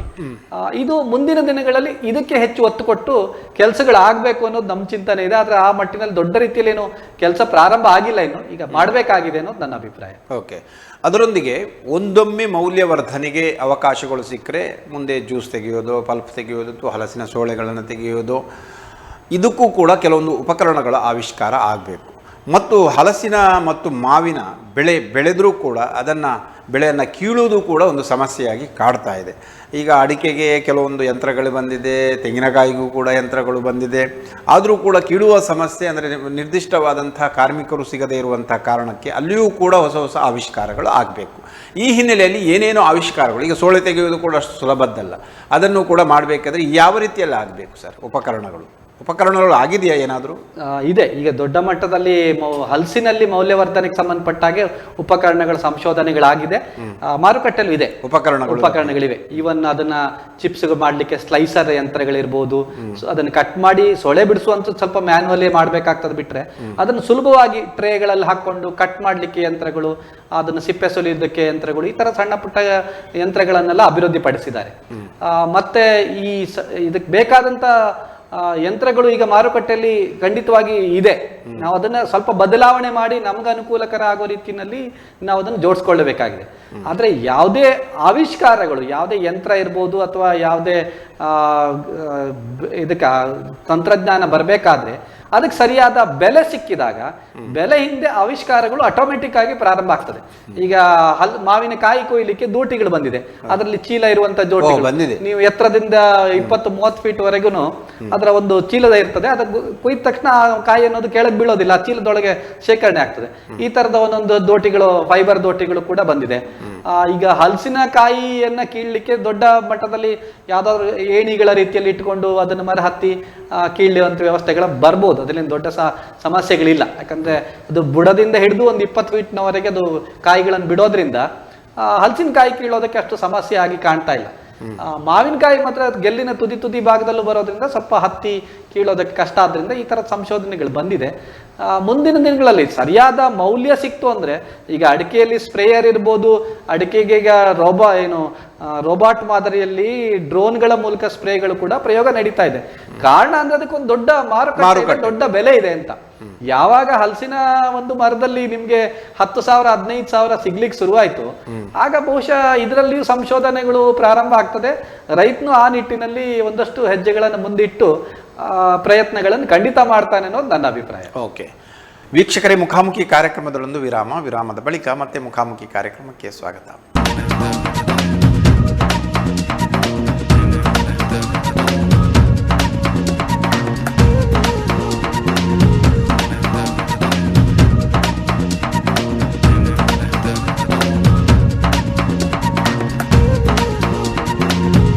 ವಿರಾಮದ ಬಳಿಕ ಮತ್ತೆ ಮುಖಾಮುಖಿ ಕಾರ್ಯಕ್ರಮಕ್ಕೆ ಸ್ವಾಗತ. ಜನರಲ್ಲಿ ಒಂದಷ್ಟು ಹೆಲ್ತ್ ಕಾನ್ಷಿಯಸ್ನೆಸ್ ಇತ್ತೀಚಿನ ದಿನಗಳಲ್ಲಿ ಹೆಚ್ಚುತ್ತಾ ಇದೆ. ಒಂದು ಅಪನಂಬಿಕೆಯೂ ಕೂಡ, ಮಿಸ್ಕನ್ಸೆಪ್ಷನ್ಸ್ ಕೂಡ ಇದೆ. ಈ ಹಲಸನ್ನು ತಿಂದರೆ ಒಂದಷ್ಟು ಏನೋ ಅಜೀರ್ಣ ಆಗುತ್ತೆ ಇಂಥದ್ದೆಲ್ಲ. ಬಟ್ ಹಲಸಿನ ಬೀಜಗಳು, ಹಲಸಿನ ಹಣ್ಣಿನ ಪೌಷ್ಟಿಕಾಂಶಗಳ ಬಗ್ಗೆ ತಿಳಿಸುವಂಥ ಪ್ರಯತ್ನವನ್ನು ತಮ್ಮಂಥ ಕಿಸಾನ್ ಸಂಘಗಳು ಮಾಡಬೇಕು, ಅಥವಾ ಅದರ ಬಗ್ಗೆ ಬಹಳಷ್ಟು ಪರಿಣಿತರಾದಂಥ ರೈತರು ಮಾಡಬೇಕು. ಈ ಎಲ್ಲ ಕೆಲಸಗಳು ಆಗ್ತಾ ಇದೆಯಾ? ತಾವೇ ಹೇಳುವುದಾದರೆ ಏನೇನು ಪೌಷ್ಟಿಕಾಂಶ ಗುಣಗಳಿವೆ? ಖಂಡಿತವಾಗಿ ಇದರ ಬಗ್ಗೆ ಜಾಗೃತಿಯನ್ನು ಮೂಡಿಸುವಂಥ ಕೆಲಸ ಮೊದಲು ಪ್ರಾರಂಭ ಆಗಬೇಕಾಗಿದೆ.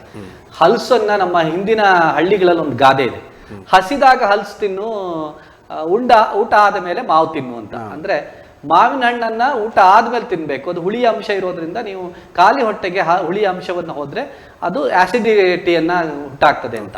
ಹಲಸಿನ ಹಣ್ಣನ್ನ ಊಟ ಆದ್ಮೇಲೆ ತಿನ್ನೋದಕ್ಕಿಂತ ಊಟಕ್ಕಿಂತ ಮೊದಲು ತಿಂದ್ರೆ ಅದು ಜೀರ್ಣ ಆಗ್ತದೆ, ಊಟ ಆದ್ಮೇಲೆ ತಿಂದ್ರೆ ಅದು ಅಜೀರ್ಣ ಆಗ್ತದೆ ಅನ್ನೋ ಒಂದು ನುಡಿಗಟ್ಟಿದೆ. ಸೊ ನಾವು ಎಲ್ಲ ಹಣ್ಣುಗಳು ಸಾಧಾರಣವಾಗಿ ನಾವು ತಿನ್ನೋದು ಊಟ ಆದ್ಮೇಲೆ ಅಂತ. ಎಲ್ಲ ಪೇಟೆಯ ಸಂಸ್ಕೃತಿ ಹಾಗೆ, ನಾವು ಊಟ ಆದ್ಮೇಲೆ ಒಂದಷ್ಟು ಹಣ್ಣುಗಳನ್ನು ತಿನ್ನುವಂಥದ್ದು ಪರಿಪಾಠ ಇಟ್ಕೊಂಡಿದ್ದೇವೆ. ಆದ್ರೆ ಹಲಸಿನ ಹಣ್ಣುಗಳನ್ನು ಊಟ ಆದ್ಮೇಲೆ ಖಂಡಿತ ತಿನ್ನಬಾರ್ದು ಅನ್ನೋದು ಹಿಂದಿನವರ ಗಾದೆ ಕೂಡ ಹೌದು, ವೈಜ್ಞಾನಿಕವೂ ಹೌದು. ಇಂತಹ ಜಾಗೃತಿಗಳನ್ನ ನಾವು ಜನರಿಗೆ ತಿಳಿಸ್ಬೇಕಾಗಿದೆ. ಅದರ ಜೊತೆಗೆ ಈ ಹಣ್ಣುಗಳಲ್ಲಿ ಬಹುಶಃ ನನ್ನ ಅನಿಸಿಕೆ ಮಟ್ಟಿಗೆ ಅತಿ ಕಡಿಮೆ ರಾಸಾಯನಿಕ ಇರ್ಬೋದು, ಕೀಟನಾಶಕ ಏನೂ ಬಳಸದೆ ಒಂದು ಹಣ್ಣು ಅಂತಂದ್ರೆ ಅದು ಹಲಸಿನ ಹಣ್ಣು, ಪ್ರಾಕೃತಿಕವಾಗಿ ಸಿಗುವಂತ ಹಣ್ಣು. ಅದಕ್ಕೆ ಬಹುಶಃ ನಾವ್ ಏನು ಅದಕ್ಕೆ ಗೊಬ್ಬರ ಕೂಡ ಫರ್ಟಿಲೈಸರ್ ಸ್ಟ್ರಾಂಗ್ ಇದೆ, ಅದರ ಪವರ್ಗಳು, ಕವರ್ ಸ್ಟ್ರಾಂಗ್ ಇದೆ. ಅದರಲ್ಲಿರುವ ಪೋಷಕಾಂಶಗಳು ಅತಿ ಹೆಚ್ಚು ಕಾರ್ಬೋಹೈಡ್ರೇಟ್ಗಳಿವೆ ಅಂತ ಹೇಳ್ತಾರೆ. ಅದನ್ನ ಈ ಊಟ ಆದ್ಮೇಲೆ ತಿಂದ್ರೆ ಅಜೀರ್ಣ ಆಗ್ಬೋದೇ, ಅದ್ಬಿಟ್ರೆ ಉಳಿದಂತೆ ಅದರಲ್ಲಿರುವ ಕಾರ್ಬೋಹೈಡ್ರೇಟ್ಗಳು ನಿಮಗೆ ಒಂದು ಬೇರೆ ಎಲ್ಲ ಹಣ್ಣುಗಳಲ್ಲಿ ಸಿಗೋದಕ್ಕಿಂತ ಅತಿ ಹೆಚ್ಚು ಕ್ಯಾಲರಿಗಳನ್ನ, ಅತಿ ಹೆಚ್ಚು ಶಕ್ತಿಗಳನ್ನ ಅದರಿಂದ ಎನರ್ಜಿ ಕೊಡ್ತದೆ ಅಂತ ಹೇಳ್ತಾರೆ. ಸೊ ಇದರ ಸಂಶೋಧನೆಗಳಾಗಬೇಕು. ಇದರಲ್ಲಿರುವ ಪೋಷಕಾಂಶಗಳು ಏನೇನು, ಯಾವ್ಯಾವ ರೀತಿಯಲ್ಲಿ ಅದು ನಮ್ಮ ಆರೋಗ್ಯಕ್ಕೆ ಒಳ್ಳೆಯದು. ಈಗ ಇತ್ತೀಚಿನ ದಿನಗಳಲ್ಲಿ ಒಂದು ಸಂಶೋಧನೆ ಬಂತು, ಬೀಜದ ಬಗ್ಗೆಯೂ ಕೂಡ ಬಹಳಷ್ಟು. ಹಲಸಿನ ಬೀಜಗಳನ್ನು ಈಗಾಗಲೇ ದೊಡ್ಡ ಪ್ರಮಾಣದಲ್ಲಿ ಅದರಲ್ಲಿರುವ ಪ್ರೋಟೀನ್ಗಳು, ಅತಿ ಹೆಚ್ಚು ಪ್ರೋಟೀನ್ಗಳ ಕೊರತೆ ಏನಿದೆ ನಮ್ಮ ಭಾಗದಲ್ಲಿ, ಇದನ್ನ ಹಲಸಿನ ಬೀಜಗಳು ತುಂಬಿ ಕೊಡ್ತಾ ಇದ್ವಿ. ಹಿಂದಿನ ದಿನಗಳಲ್ಲಿ ಅದನ್ನ ಬೇಯಿಸಿ ತಿನ್ನುವಂತ ಪದ್ಧತಿ ಗ್ರಾಮೀಣ ಪ್ರದೇಶ. ಕ್ಯಾಲ್ಸಿಯಂ ಕೂಡ ಇದೆ ಅದರಲ್ಲೂ ಬೇರೆ ಬೇರೆ ಈ ತರದ ಪ್ರೋಟೀನ್ಗಳು, ಕ್ಯಾಲ್ಸಿಯಂಗಳು ಅತಿ ಹೆಚ್ಚಿದೆ. ಆದ್ರೆ ಅದನ್ನ ಅತಿ ಹೆಚ್ಚು ಪ್ರಮಾಣದಲ್ಲಿ ತಿಂದ್ರೆ ಅದು ಗ್ಯಾಸ್ಟ್ರಿಕ್ ಆಗತ್ತೆ, ವಾಯು ಪದಾರ್ಥ ಆಗತ್ತೆ ಅಂತ ಹಳ್ಳಿಗಳಲ್ಲಿ ಹೇಳ್ತಾರೆ. ಸೊ ಅದು ಎಷ್ಟು ಪ್ರಮಾಣದಲ್ಲಿ ತಿನ್ಬೇಕು, ಹೇಗೆ ತಿನ್ಬೇಕು, ಅದನ್ನ ಆರೋಗ್ಯಕ್ಕೆ ಪೂರಕವಾಗೋ ರೀತಿಯಲ್ಲಿ ಯಾವ ರೀತಿಯಲ್ಲಿ ಅದನ್ನ ತಿನ್ಬೇಕು, ಈ ತರದ ಬಳಕೆಗಳ ಬಗ್ಗೆ ಕೂಡ ವೈಜ್ಞಾನಿಕ ಸಂಶೋಧನೆಗಳಾಗಬೇಕು. ಮತ್ತೆ ಇದರಲ್ಲಿ ಏನೇನು ಅಂಶಗಳಿವೆ ಅದನ್ನ ಒಂದು ಪಟ್ಟಿ ಮಾಡಿ. ಈಗ ಮೊನ್ನೆ ಒಂದು ಪೇಪರ್ ನಲ್ಲಿ ನೋಡಿದ್ದು, ಕ್ಯಾನ್ಸರ್ಗೆ ಹಲಸಿನ ಹಣ್ಣು ಸಿದ್ಧ ಔಷಧ ಅಂತ, ಆಂಟಿ ಕ್ಯಾನ್ಸರ್ ಅಂತ. ಅದರಲ್ಲಿ ಏನೇನು ಕಂಟೆಂಟ್ಗಳಿವೆ ಅನ್ನೋದನ್ನು ಅದ್ರಲ್ಲಿ ಸ್ಪಷ್ಟವಾಗಿ ಕೊಟ್ಟಿರ್ಲಿಲ್ಲ. ಬಟ್ ಈ ಕ್ಯಾನ್ಸರ್ನಂತ ಕಾಯಿಲೆಗಳನ್ನು ಹಲಸಿನ ಹಣ್ಣು ನಿರಂತರವಾಗಿ ತಿನ್ನೋದ್ರಿಂದ ಗುಣಪಡಿಸಬಹುದು ಅಂತ ಒಂದು ಸಂಶೋಧನೆಗಳಾಗಿದೆ ಅಂತ ಪೇಪರ್ನಲ್ಲಿ ಓದಿದೆ. ಅಂದ್ರೆ ಈ ತರದ ಸಂಶೋಧನೆಗಳು ಬೆಳಕಿಗೆ ಬರಬೇಕು. ಅದನ್ನ ತಿನ್ನುವವರಿಗೆ ಅದ್ರ ಬಗ್ಗೆ ಅರಿವು ಮೂಡಿಸ್ಬೇಕು. ಆರೋಗ್ಯಕ್ಕೆ ಪೂರಕವಾದ ಒಂದಷ್ಟು ಅಂಶಗಳಿವೆ. ಇನ್ನು ಈಗ ಮಾವಿನಲ್ಲಿ ದೊಡ್ಡ ಪ್ರಮಾಣದಲ್ಲಿ ಈಗ ಪೇಟೆಯಲ್ಲಿ ಸಿಗುವ ಮಾವಿನಲ್ಲಿ ನಡೀತಾ ಇರುವಂತದ್ದು, ಅದನ್ನ ಹಣ್ಣು ಮಾಡಲಿಕ್ಕೆ ಬಳಸುವಂತ ರಾಸಾಯನಿಕಗಳೇನಿದೆ ಅದು ನಮ್ಮ ಇಡೀ ಆರೋಗ್ಯಕ್ಕೆ ಅತಿ ಡೇಂಜರಸ್ ಕೆಮಿಕಲ್ ಆಗಿ ಪರಿಣಮಿಸ್ತಾ ಇದೆ. ಆದ್ರಿಂದ ಆ ತರದ ಬಳಕೆ ಮಾಡದೆ ನ್ಯಾಚುರಲ್ ಆಗಿ ಈ ಮಳೆಗಾಲದ ಗ್ರಾಮೀಣ ಪ್ರದೇಶದ ಈ ಹಣ್ಣುಗಳಿಗೆ ಹೆಚ್ಚು ಒತ್ತು ಕೊಟ್ರೆ ಆರೋಗ್ಯ ದೃಷ್ಟಿಯಿಂದ ಒಳ್ಳೆಯದು. ಸ್ವಲ್ಪ ರುಚಿಯಲ್ಲಿ, ಬಣ್ಣದಲ್ಲಿ ನಿಮಗೆ ನಿರೀಕ್ಷಿತ ಸಿಗದೇ ಇದ್ರು ಕೂಡ, ಈಗ ಪೇಟೆ ಹಣ್ಣುಗಳು ನೀವು ಮಲ್ಲಿಕಾ ವೆರೈಟಿ ಬಹಳ ಆಕರ್ಷಣೆ, ಅದನ್ನ ನೋಡಿ ಪಲ್ಪ್ಗಳನ್ನು ನೋಡಿದ ತಕ್ಷಣನೇ ತುಂಬಾ ಖುಷಿ ಆಗ್ತದೆ, ಇದನ್ನು ತಿನ್ನುವ, ಎರಡೆರಡು ಸರಿ ತಿನ್ನುವ ಅಂತ. ಆದ್ರೆ ಅದ್ರಲ್ಲಿ ಬಳಸಿರುವ ರಾಸಾಯನಿಕಗಳನ್ನ ನೋಡಿದ್ರೆ ಬಹುಶಃ ನಾವು ಅದು ವಿಷವನ್ನು ತಿಂತಾ ಇದ್ದೇವೆ ಅಂತ. ಈ ಹಳ್ಳಿ ಹಣ್ಣುಗಳು ನೋಡ್ಲಿಕ್ಕೆ ಚಂದ ಇಲ್ಲದೆ ಇರ್ಬೋದು, ಅದು ಪಲ್ಪ್ ಕಡಿಮೆ ಇರ್ಬೋದು, ರಸ ಒಂದು ಸ್ವಲ್ಪ ಇರ್ಬೋದು, ಆದ್ರೆ ಅದು ಅಷ್ಟು ಆರೋಗ್ಯಕ್ಕೆ ಪೂರಕವಾಗಿ, ಆರೋಗ್ಯಕ್ಕೆ ಉತ್ತಮವಾದಂತ ಹಣ್ಣು. ಈ ದೃಷ್ಟಿನಲ್ಲಿ ನಾವು ಅರಿವನ್ನು ಮೂಡಿಸ್ಬೇಕು. ಈ ಹಣ್ಣುಗಳು ಹೊಸದು ಬರೋದ್ರ ಜೊತೆಗೆ ಆರೋಗ್ಯಕ್ಕೆ ಪೂರಕವಾದ ಹಣ್ಣುಗಳು ಯಾವುದು ಅನ್ನೋದನ್ನ ಜನರಿಗೆ ತಿಳಿಸುವಂತ ಕೆಲಸಗಳಾದ್ರೆ ಬಹುಶಃ ಇದರಲ್ಲಿರುವ ಪೋಷಕಾಂಶಗಳಿಂದಾಗಿ ಜನರು ಖಂಡಿತ ಆಕರ್ಷಿತರಾಗ್ತಾರೆ ಅಂತ ಅನಿಸ್ತಾ ಇದೆ. ಅಂದ್ರೆ ಇದೊಂದು ಅತ್ಯುತ್ತಮ ನೈಸರ್ಗಿಕ ಆಹಾರ. ಖಂಡಿತ. ಮತ್ತೊಂದು ವಿಶೇಷ ಅಂದರೆ ಎಲ್ಲ ಹಣ್ಣುಗಳನ್ನು ಈಗ ಕೃತಕವಾಗಿ ಹಣ್ಣು ಮಾಡಲಾಗ್ತಾ ಇದೆ. ಬಟ್ ಈ ಜಾಕ್ ಫ್ರೂಟನ್ನು, ಹಲಸಿನ ಹಣ್ಣನ್ನು ಕೃತಕವಾಗಿ ಹಣ್ಣು ಮಾಡಲಿಕ್ಕೆ ಯಾವ ವಿಧಾನಗಳು ಇನ್ನೂ ಆವಿಷ್ಕಾರಗೊಂಡಿಲ್ಲ. ಸರಿ, ಮುಂದೆ ನಾವು ಹೇಳೋದಾದರೆ ಹಲಸಿನ ಒಂದು ಬೆಳೆಯ ಕ್ರಾಂತಿಯಲ್ಲಿ ಕೇರಳ ಕೂಡ ಒಂದಷ್ಟು ಮುಂಚೂಣಿಯಲ್ಲಿದೆ. ನಮ್ಮ ಕೇರಳದ ಕಾಸರಗೋಡಿನಲ್ಲಿ ಶ್ರೀಪಡ್ರೆಯವರು ಹಲಸಿನ ಬೆಳೆಯ ಸಂವರ್ಧನೆ ಮತ್ತು ಮೌಲ್ಯವರ್ಧನೆ ಮತ್ತು ಉತ್ತೇಜನಕ್ಕಾಗಿ ಭಾಳಷ್ಟು ಕೆಲಸಗಳನ್ನು ಮಾಡ್ತಾ ಇದ್ದಾರೆ ಮತ್ತು ವಿವಿಧ ತಳಿಗಳ ಅಭಿವೃದ್ಧಿಯಲ್ಲಿಯೂ ಕೂಡ ಮುಂಚೂಣಿಯಲ್ಲಿ ಕೆಲಸ ಮಾಡ್ತಾ ಇದ್ದಾರೆ. ಕೇರಳದಲ್ಲೂ ಕೂಡ ಹಲಸು ಒಂದಷ್ಟು ಜನಪ್ರಿಯತೆಯನ್ನು ಪಡೆದಿದೆ. ಕೇರಳ ಮತ್ತು ನಮ್ಮ ಕರಾವಳಿಯನ್ನು ಗಮನಿಸಿದಾಗ ವ್ಯತ್ಯಾಸವನ್ನು ಯಾವ ರೀತಿಯಲ್ಲಿ ಪರಿಗಣಿಸ್ತೀರಿ? ಅಲ್ಲಿರುವಂತಹ ಮಾದರಿಗಳನ್ನು ಇಲ್ಲಿ ಯಾಕೆ ಅಳವಡಿಸಿಕೊಳ್ಬಾರ್ದು? ಕೇರಳದ ವಾತಾವರಣ ಇರ್ಬೋದು ಅಥವಾ ಮಲೆನಾಡ ಕರಾವಳಿ ಪ್ರದೇಶಗಳು ಏನಿದಾವೆ, ಇದು ನಮ್ಮ ಈ ಏನು 7 ಜಿಲ್ಲೆಗಳು ನಾನು ಹೇಳಿದ್ನಲ್ಲ, ಇದಕ್ಕೆ ಇದೇ ರೀತಿಯ ವಾತಾವರಣ. ಒಂದು ಭಾಗದಲ್ಲಿ ಕರಾವಳಿ ಬಂತು, ಅದಕ್ಕೆ ಅಲ್ಲಿ ಮೌಲ್ಯವರ್ಧನೆ ಆಗಿದೆ ಸರ್. ಮೌಲ್ಯವರ್ಧನೆ ಈಗ ಒಂದು ನಿರ್ದಿಷ್ಟ ಗೌರವ ಕೂಡ ಅಲ್ಲ, ಖಂಡಿತ. ಅದಕ್ಕೆ ಕಾರಣ ಯಾಕಂದ್ರೆ ನಂಗೂ ಗೊತ್ತಿದ್ದಾಗೆ ಈ ಅಡಿಕೆ ಪತ್ರಿಕೆ ಮೂಲಕ ಸಿಪಡ್ರೆ ಅವರು ದೊಡ್ಡ ಪ್ರಯತ್ನಗಳನ್ನು ಮಾಡಿದ್ದಾರೆ, ಕ್ರಾಂತಿಯನ್ನ ಮಾಡಿದ್ದಾರೆ. ಆ ಭಾಗದಲ್ಲಿ ಇದೆಲ್ಲ ನಮ್ಮಲ್ಲಿ ಈಗ ಹಲಸು ಮೇಳಗಳು ಈ ತರದ ಯೋಚನೆಗಳು ಪ್ರಾರಂಭ ಆದದ್ದು. ಅಲ್ಲಿ ಒಂದು ದಶಕಗಳ ಹಿಂದೆಯೇ ಈ ಬೇರೆ ಬೇರೆ ಹಲಸಿನ ಉತ್ಪನ್ನಗಳ ಮೌಲ್ಯವರ್ಧನೆ, ಪ್ಯಾಕಿಂಗ್ನ ಪ್ರಯತ್ನಗಳು ನಡೀತಾ ಇದೆ. ಅದಕ್ಕೆ ಬೇರೆ ಬೇರೆ ದೇಶಗಳ ತಾಂತ್ರಿಕತೆಯನ್ನು ತಂದು ಅಳವಡಿಸಿ ಅನೇಕ ಘಟಕಗಳನ್ನು ಸರ್ಕಾರದ ಮಟ್ಟದಲ್ಲಿ ಕೂಡ ಪ್ರಾರಂಭ ಆಗಿದೆ. ಅಲ್ಲಿ ಎಲ್ಲ ವ್ಯವಸ್ಥೆಗಳನ್ನು, ಹಲಸಿನ ಎಲ್ಲ ಉತ್ಪನ್ನಗಳನ್ನು ಮೌಲ್ಯವರ್ಧನೆ ಮಾಡುವಂತ ಸಣ್ಣ ಸಣ್ಣ ಘಟಕಗಳು ತುಂಬಾ ಇದೆ ಅಂತ ಕೇಳಿದ್ದೇನೆ. ಆದ್ರೆ ಅದನ್ನ ಕಾಪಿ ಮಾಡುವಂತ ಪ್ರಯತ್ನ ಅದು ನಮ್ಮ ಕಡೆಯಿಂದ ಆಗ್ಬೇಕು. ಅಟ್ಲೀಸ್ಟ್ ಆಗ್ಲಿಲ್ಲ. ಅದಕ್ಕೆ ಅಲ್ಲಿ ಏನಾಗ್ತಿದೆ ಅಂದ್ರೆ ಸರ್ಕಾರ ಅವರು ಬಹಳ ಗೋಗರಿತಾ ಇದ್ರು, ಆಗ್ಬೇಕು ಇದು. ಅಲ್ಲಿನ ಸರ್ಕಾರ ಕೂಡ ಅದಕ್ಕೆ ತುಂಬಾ ಒತ್ತು ಕೊಟ್ಟಿತ್ತು. ಯಾಕಂದ್ರೆ ಅಲ್ಲಿನ ಆ ಪ್ರದೇಶ, ಮಲೆನಾಡು ಪ್ರದೇಶದಲ್ಲಿ ಟೂರಿಸಂ ಬಿಟ್ರೆ, ಈ ತರದ ಒಂದಷ್ಟು ಮೌಲ್ಯವರ್ಧನೆ ಬಿಟ್ರೆ ಬೇರೆ ಆದಾಯಗಳು ಈ ಮಲೆನಾಡಿನಲ್ಲಿ ಇಲ್ಲ. ಮಲೆನಾಡಿನಲ್ಲಿ ಹಣ್ಣುಗಳು, ಅಲ್ಲಿ ನೈಸರ್ಗಿಕ ಸಿಗುವ ಉತ್ಪನ್ನಗಳನ್ನು ಮಾರುಕಟ್ಟೆ ಮಾಡಬೇಕು. ಇಲ್ಲ, ಅಲ್ಲಿ ದೊಡ್ಡ ಮಟ್ಟದಲ್ಲಿ ಈಗ ಟೂರಿಸಂ ಬೆಳೀತಾ ಇದೆ. ಸೊ ಇದಕ್ಕೆ ಹೆಚ್ಚು ಒತ್ತು ಕೊಡ್ತಾ ಇದ್ದಾರೆ. ಅಲ್ಲಿ ಬೇರೆ ಕೈಗಾರಿಕೆಗಳಾಗ್ಲಿ ಅಥವಾ ಬೇರೆ ಏನು ತರೋದು ಕಷ್ಟ ಆಗ್ತಿದೆ ಆ ಒಂದು ವಾತಾವರಣಕ್ಕೆ. ಅದಕ್ಕೆ ಅವರು ಇದಕ್ಕೆ ಒತ್ತು ಕೊಟ್ಟು ಸರ್ಕಾರ ಕೂಡ ಹೆಚ್ಚು ಪ್ರಯತ್ನ ಮಾಡಿದೆ. ನಮ್ಮಲ್ಲಿ ಸರ್ಕಾರ ಈ ನಿಟ್ಟಿನಲ್ಲಿ ಸಂಶೋಧನೆಗಳಿಗಿರ್ಬೋದು ಅಥವಾ ಸಂಶೋಧನಾ ಕೇಂದ್ರಗಳು ಅಥವಾ ಯಾವುದೇ ಒಂದು ಇದಕ್ಕೆ ವಿಭಾಗಗಳು, ನಾವೇನು ಹೇಳ್ತೀವಿ ಅಭಿವೃದ್ಧಿ ನಿಗಮಗಳ ರೀತಿಯಲ್ಲಿ, ಹಲಸು ಅಭಿವೃದ್ಧಿ ನಿಗಮವೋ ಯಾವುದಾದ್ರೂ ಒಂದು ರೀತಿಯಲ್ಲಿ ಮಾಡಿ ಅದರ ಒಂದಷ್ಟು ಸಂಶೋಧನೆಗಳ ಮಂಡಳಿ ಮಾಡಿ, ಅದಕ್ಕೊಂದಿಷ್ಟು ಅನುದಾನಗಳು, ಅದಕ್ಕೊಂದಿಷ್ಟು ಮಾರುಕಟ್ಟೆ ಪ್ರಯತ್ನಗಳು, ಅದಕ್ಕೊಂದಿಷ್ಟು ಪ್ರಚಾರಗಳು ಸರ್ಕಾರದ ನಿಟ್ಟಿನಲ್ಲಿ ಸಪೋರ್ಟ್ ಸಿಕ್ಕಿದ್ರೆ ಬಹುಶಃ ಇದಕ್ಕೆ ಸ್ವಲ್ಪ ಇನ್ನೂ ರೈತರಿಗೂ ಒಂದು ಆಸಕ್ತಿ ಬಂದಿತ್ತು, ಉತ್ತೇಜನವು ಕೂಡ ಕೊಡ್ಬೋದು. ಇಲ್ಲ, ರೈತರ ಮಟ್ಟದಲ್ಲೇ ಕೋಆಪರೇಟಿವ್ ರೀತಿಯ ಅಥವಾ ಕ್ಯಾಂಪ್ಕೋ ರೀತಿಯ ಯಾವುದಾದ್ರೂ ಒಂದು ವ್ಯವಸ್ಥೆಗಳನ್ನು ಹುಟ್ಟು ಹಾಕ್ಲಿಕ್ಕಾದ್ರೂ ಕೂಡ ಅದಕ್ಕೊಂದು ಅವಕಾಶ ಬಂದರೆ ಬಹುಶಃ ಇದಕ್ಕೆ ಒಂದು ದಾರಿ ಆದೀತು ಅಂತ ಅನಿಸ್ತಾ ಇದೆ. ಕೇರಳವನ್ನು ನಾವು ತುಂಬಾ ಅನುಸರಿಸಬೇಕು. ಇಂಡೋನೇಷ್ಯಾ, ಫಿಲಿಪೈನ್ಸಿನ ಅಷ್ಟೇ ಪ್ರಮಾಣದಲ್ಲಿ ಹಲಸಿನ ಬೆಳೆಯಲ್ಲಿ ಬಹಳ ಮುಂಚೂಣಿಯಲ್ಲಿ ಇದ್ದಾವೆ ಅಂತ ಕೇಳಿದ್ದೇವೆ ನಾವು. ಓಕೆ ಸರ್, ಇಲ್ಲಿ ಮತ್ತೊಂದು ಅಂದರೆ ಹಲಸಿನ ಬೆಳೆಯ ಸಂವರ್ಧನೆಯಲ್ಲಿ ನಾಗರಿಕರ ಪಾತ್ರವೂ ಕೂಡ ಬಹಳಷ್ಟಿದೆ. ಅದನ್ನು ಮೌಲ್ಯವರ್ಧನೆ ಮಾಡೋದು ಅಥವಾ ಅದನ್ನು ಬಳಸುವುದು, ಅದಕ್ಕೆ ಒಂದು ಮಾರ್ಕೆಟಿಂಗ್ ಸೃಷ್ಟಿಸುವುದರಲ್ಲಿ ನಮ್ಮ ಕರಾವಳಿ ಪ್ರವಾಸೋದ್ಯಮಕ್ಕೆ ಭಾಳ ಹೆಸರುವಾಸಿಯಾದಂಥ ಒಂದು ಜಿಲ್ಲೆ. ಇಲ್ಲಿ ಭಾಳಷ್ಟು ವಿವಿಧ ಭಾಗದವರು ಪ್ರವಾಸಕ್ಕೆ ಆಗಮಿಸ್ತಾರೆ. ಬಟ್ ನೀವು ಯಾವುದೇ ಹೋಟೆಲ್ ಉದ್ಯಮದಲ್ಲೂ ಕೊಂಡರೂ ಕೂಡ ಈ ಹಲಸಿನ ಪಲ್ಯಗಳನ್ನು, ಹಲಸಿನ ಖಾದ್ಯಗಳನ್ನು ಬಳಸುವುದು ಭಾಳಷ್ಟು ಕಡಿಮೆಯಾಗ್ತಾ ಇದೆ. ಈ ಹಿನ್ನೆಲೆಯಲ್ಲಿ ತಮ್ಮ ಕಿಸಾನ್ ಸಂಘಗಳು ಹೋಟೆಲ್ಗಳಿಗೂ ಕೂಡ ಮನವರಿಕೆ ಮಾಡಿಕೊಂಡು ಈ ಪ್ರವಾಸೋದ್ಯಮದ ಅವಧಿಯಲ್ಲಿ ಕನಿಷ್ಠ ಪಕ್ಷ ಆವಾಗ ಹಣ್ಣಾಗದಿದ್ದರೂ ಕೂಡ ಕಾಯಿ ಹಲಸು ಇರುತ್ತೆ, ಅದರ ಪದಾರ್ಥಗಳನ್ನು ಮಾಡೋದು ಅಥವಾ ಮಂಚೂರಿಯನ್ಗಳನ್ನು ಮಾಡೋದು, ಇದರ ಬಗ್ಗೆ ಒಂದು ಹೋಟೆಲ್ಗರಿಗೆ ಒಂದಷ್ಟು ಟ್ರೈನಿಂಗನ್ನು ಕೊಡೋದು, ಇಂಥ ಪ್ರಯತ್ನಗಳನ್ನು ಮಾಡಬಾರದೇಕೆ?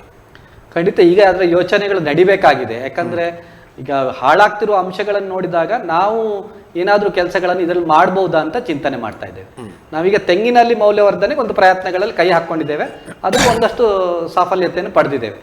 ಈಗ ಮುಂದಿನ ದಿನಗಳಲ್ಲಿ ಈ ತರದ ಹಲಸು ಮಾವುಗಳಿಗೆ ಏನಾದರೂ ಮೌಲ್ಯವರ್ಧನೆಗಳನ್ನು ಮಾಡೋದಕ್ಕೆ ಈ ಕೈಗಾರಿಕೆಗಳ ಜೊತೆಗೆ ಹೋಟೆಲ್ ಉದ್ಯಮವನ್ನು ಕೂಡ ನಾವು ಅವ್ರ ಕೇಳುವಂಥದ್ದು, ಅವರಿಗೆ ಬೇರೆ ಬೇರೆ ಈಗ KVK ಮೂಲಕ ತರಬೇತಿಗಳನ್ನು, ಬೇರೆ ಬೇರೆ ತರಬೇತಿಗಳನ್ನು ಕೊಡ್ತಾರೆ. ಈಗ ಉದಾಹರಣೆಗೆ ತೆಂಗಿನಲ್ಲಿ ನೋಡಿದ್ರೆ ನಮ್ದು ಗರಟೆ ಚಿಪ್ಪಿನ ಅಲಂಕಾರಿಕ ಉತ್ಪನ್ನ ಮಾಡೋದು ಕೂಡ ತರಬೇತಿ KVKಯಲ್ಲಿ ಹಾಕೊಳ್ತಾರೆ. ಚಿಪ್ಪಿಗೂ ಕೂಡ ಬಹಳಷ್ಟು ರೇಟ್ ಬಂದಿದೆ, ಅಂತದಕ್ಕೂ ಕೂಡ ಬೆಲೆ ಬರ್ತಾ ಇದೆ.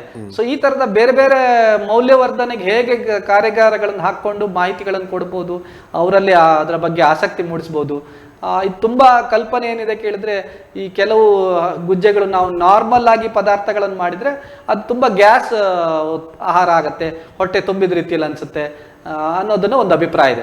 ಅದಕ್ಕೆ ಈಗ ಸಾಂಬಾರು ಪದಾರ್ಥಗಳನ್ನ ಬೇಕಷ್ಟು ಪ್ರಮಾಣದಲ್ಲಿ ಬಳಸಿ ರುಚಿಕಟ್ಟಾಗಿ ಮಾಡ್ಲಿಕ್ಕೆ ಸಾಧ್ಯ ಅಂತ ಕೆಲವು ನಾವು ಮೇಳಗಳಲ್ಲಿ ಅಲ್ಲಿ ಮಾಡ್ತಿರುವಂತ ಬೀಜಗಳನ್ನು ಉಪಯೋಗಿಸಬಹುದು ಸರ್. ಹೌದು, ಈ ಬೀಜಗಳನ್ನು ಉಪಯೋಗಿಸಬಹುದು.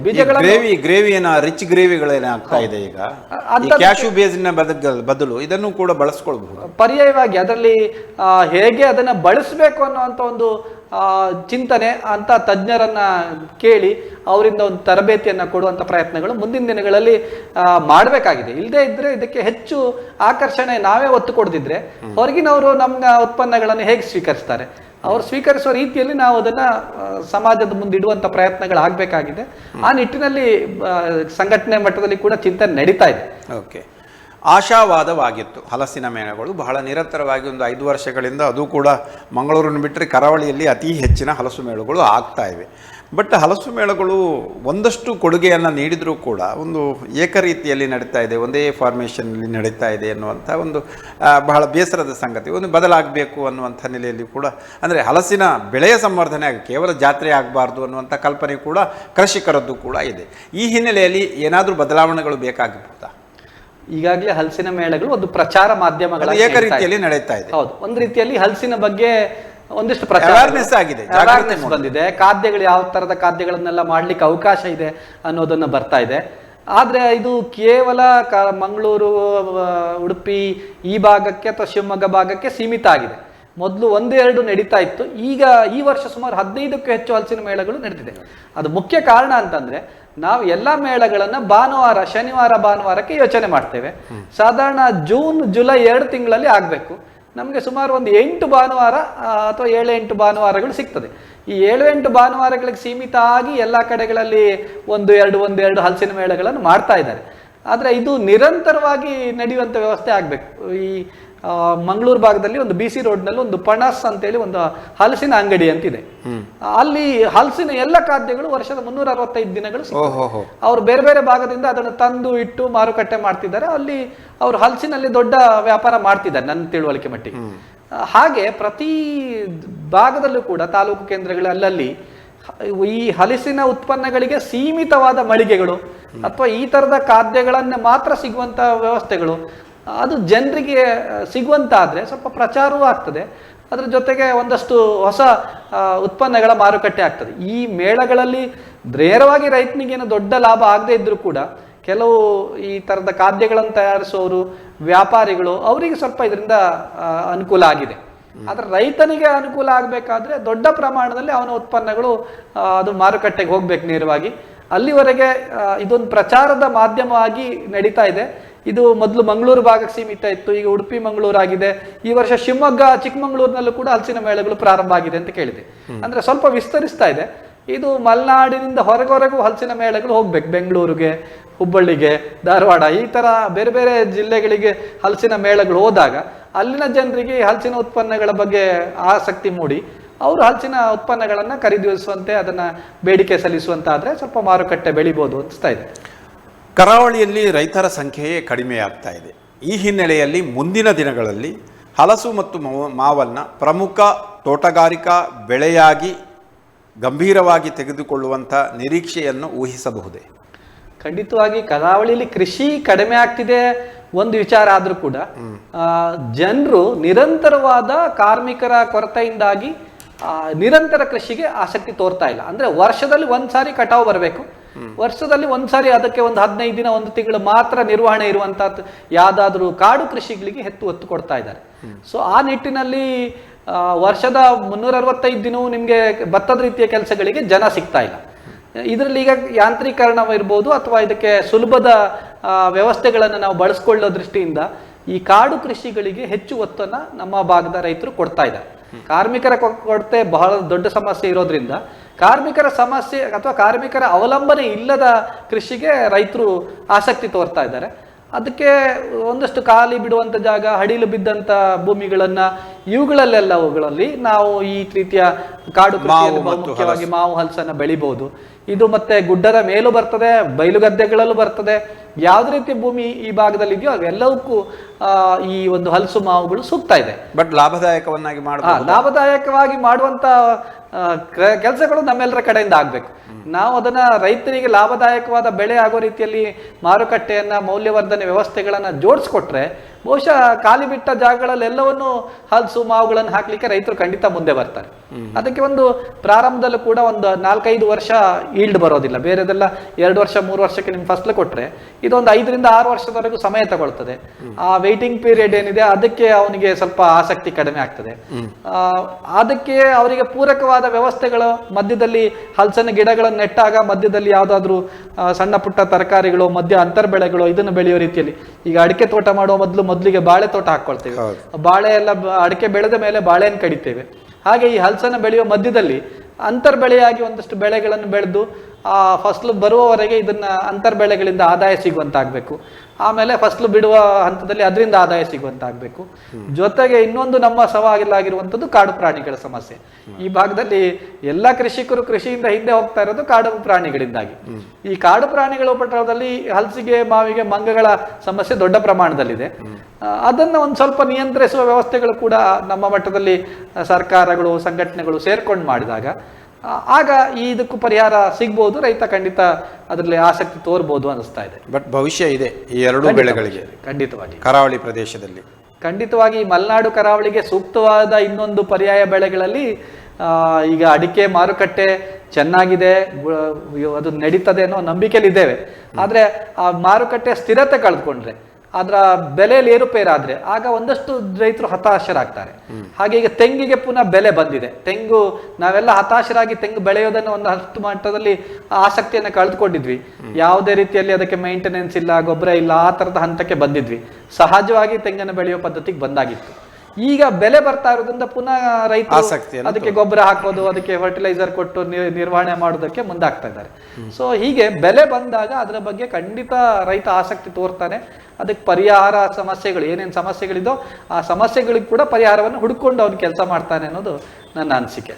ಕೃಷಿ ಕಾಲೇಜುಗಳಲ್ಲಿಯೂ ಕೂಡ ಈ ಹಲಸು ಬೆಳೆಯ ಉತ್ತೇಜನಕ್ಕೆ ಅಥವಾ ಅದರ ಬೆಳೆಯನ್ನು ಬೆಳೆಯುವುದಕ್ಕೆ ಹೊಸ ಹೊಸ ಸಂಶೋಧನೆಗಳು, ಅದರ ಬಗ್ಗೆ ಒಂದಷ್ಟು ಮಾಹಿತಿಗಳನ್ನು ನೀಡುವ ಕಾರ್ಯಕ್ರಮಗಳು ಆಗಬೇಕಾಗಿದೆಯಾ?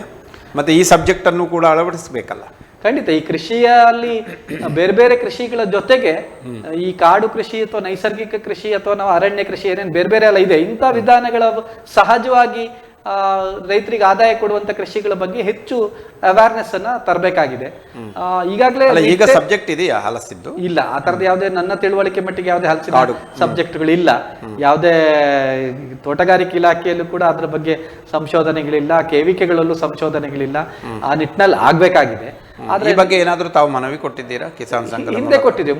ಮೌಲ್ಯವರ್ಧನೆ ಬಗ್ಗೆ ಹೆಚ್ಚು ಘಟಕಗಳನ್ನು ತೆರಿಬೇಕು ಅಂತ ಕೊಟ್ಟಿದ್ದೀವಿ. ಆ ರೀತಿಯಲ್ಲಿ ಅವರು ಸರ್ಕಾರಗಳೇನು ಹೇಳಿದ್ರು, ನೀವೇ ರೈತರೇ ಮುಂದೆ ಬನ್ನಿ, ನೀವೇ ರೈತರೇ ಮಾಡೋದವರಿಗೆ MSME ಬೇರೆ ಬೇರೆ ಯೋಜನೆಗಳಲ್ಲಿ ನಾವು ನಿಮಗೆ ಹಣಕಾಸಿನ ನೆರವನ್ನು ಕೊಡ್ತೇವೆ, ಮೌಲ್ಯವರ್ಧನ ಘಟಕಗಳನ್ನು ಸಣ್ಣ ಪ್ರಮಾಣದಲ್ಲಿ ಹಾಕಿ ಅಂತ ಹೇಳ್ತಾ ಇದ್ದಾರೆ. ಇದೆ ಈಗಾಗಲೇ ನಮ್ಮ ಜಿಲ್ಲೆಯಲ್ಲೂ ಕೂಡ ಅಮಾವಾಸ್ಯೆ ಬೈಲು ಬೇರೆ ಬೇರೆ ಭಾಗದಲ್ಲಿ ಸಣ್ಣ ಸಣ್ಣ ಹಲಸಿನ ಮೌಲ್ಯವರ್ಧನ ಘಟಕಗಳು ಇದೆ. ಮತ್ತೆ ಈಗ ನಿಟ್ಟೆ ಅವರ ಇನ್ಸ್ಟಿಟ್ಯೂಷನ್ ಅವರು ಕೂಡ ದೊಡ್ಡ ಪ್ರಮಾಣದಲ್ಲಿ ಒಂದು ಹಲಸಿನ ಮೌಲ್ಯವರ್ಧನ ಘಟಕಗಳನ್ನು ಸ್ಥಾಪಿಸಿದ್ದಾರೆ. ಅಲ್ಲಿ ಮೌಲ್ಯವರ್ಧನೆ ಆಗಿ ಅದು ಗ್ರಾಹಕರಿಗೆ ಅಥವಾ ರೈತರಿಗೆ ತಿಳಿಯುವಂತ ವ್ಯವಸ್ಥೆಗಳು, ಮಾರುಕಟ್ಟೆ ವ್ಯವಸ್ಥೆಗಳು ಇನ್ನು ಆಗ್ಬೇಕಾಗಿದೆ. ಈಗ ಎಲ್ಲ ಕಡೆ ಪ್ರಾರಂಭ ಆಗಿದೆ, ಅದನ್ನು ದೊಡ್ಡ ಪ್ರಮಾಣದಲ್ಲಿ ಆ ನಿಟ್ಟು ಕೆಲಸ ಆಗ್ಬೇಕಾಗಿದೆ. ಬಟ್ ವರ್ಷ ಪೂರ್ತಿ ಆ ಪ್ರಾಡಕ್ಟ್ಗಳು ಲಭ್ಯ ಇರಬೇಕು.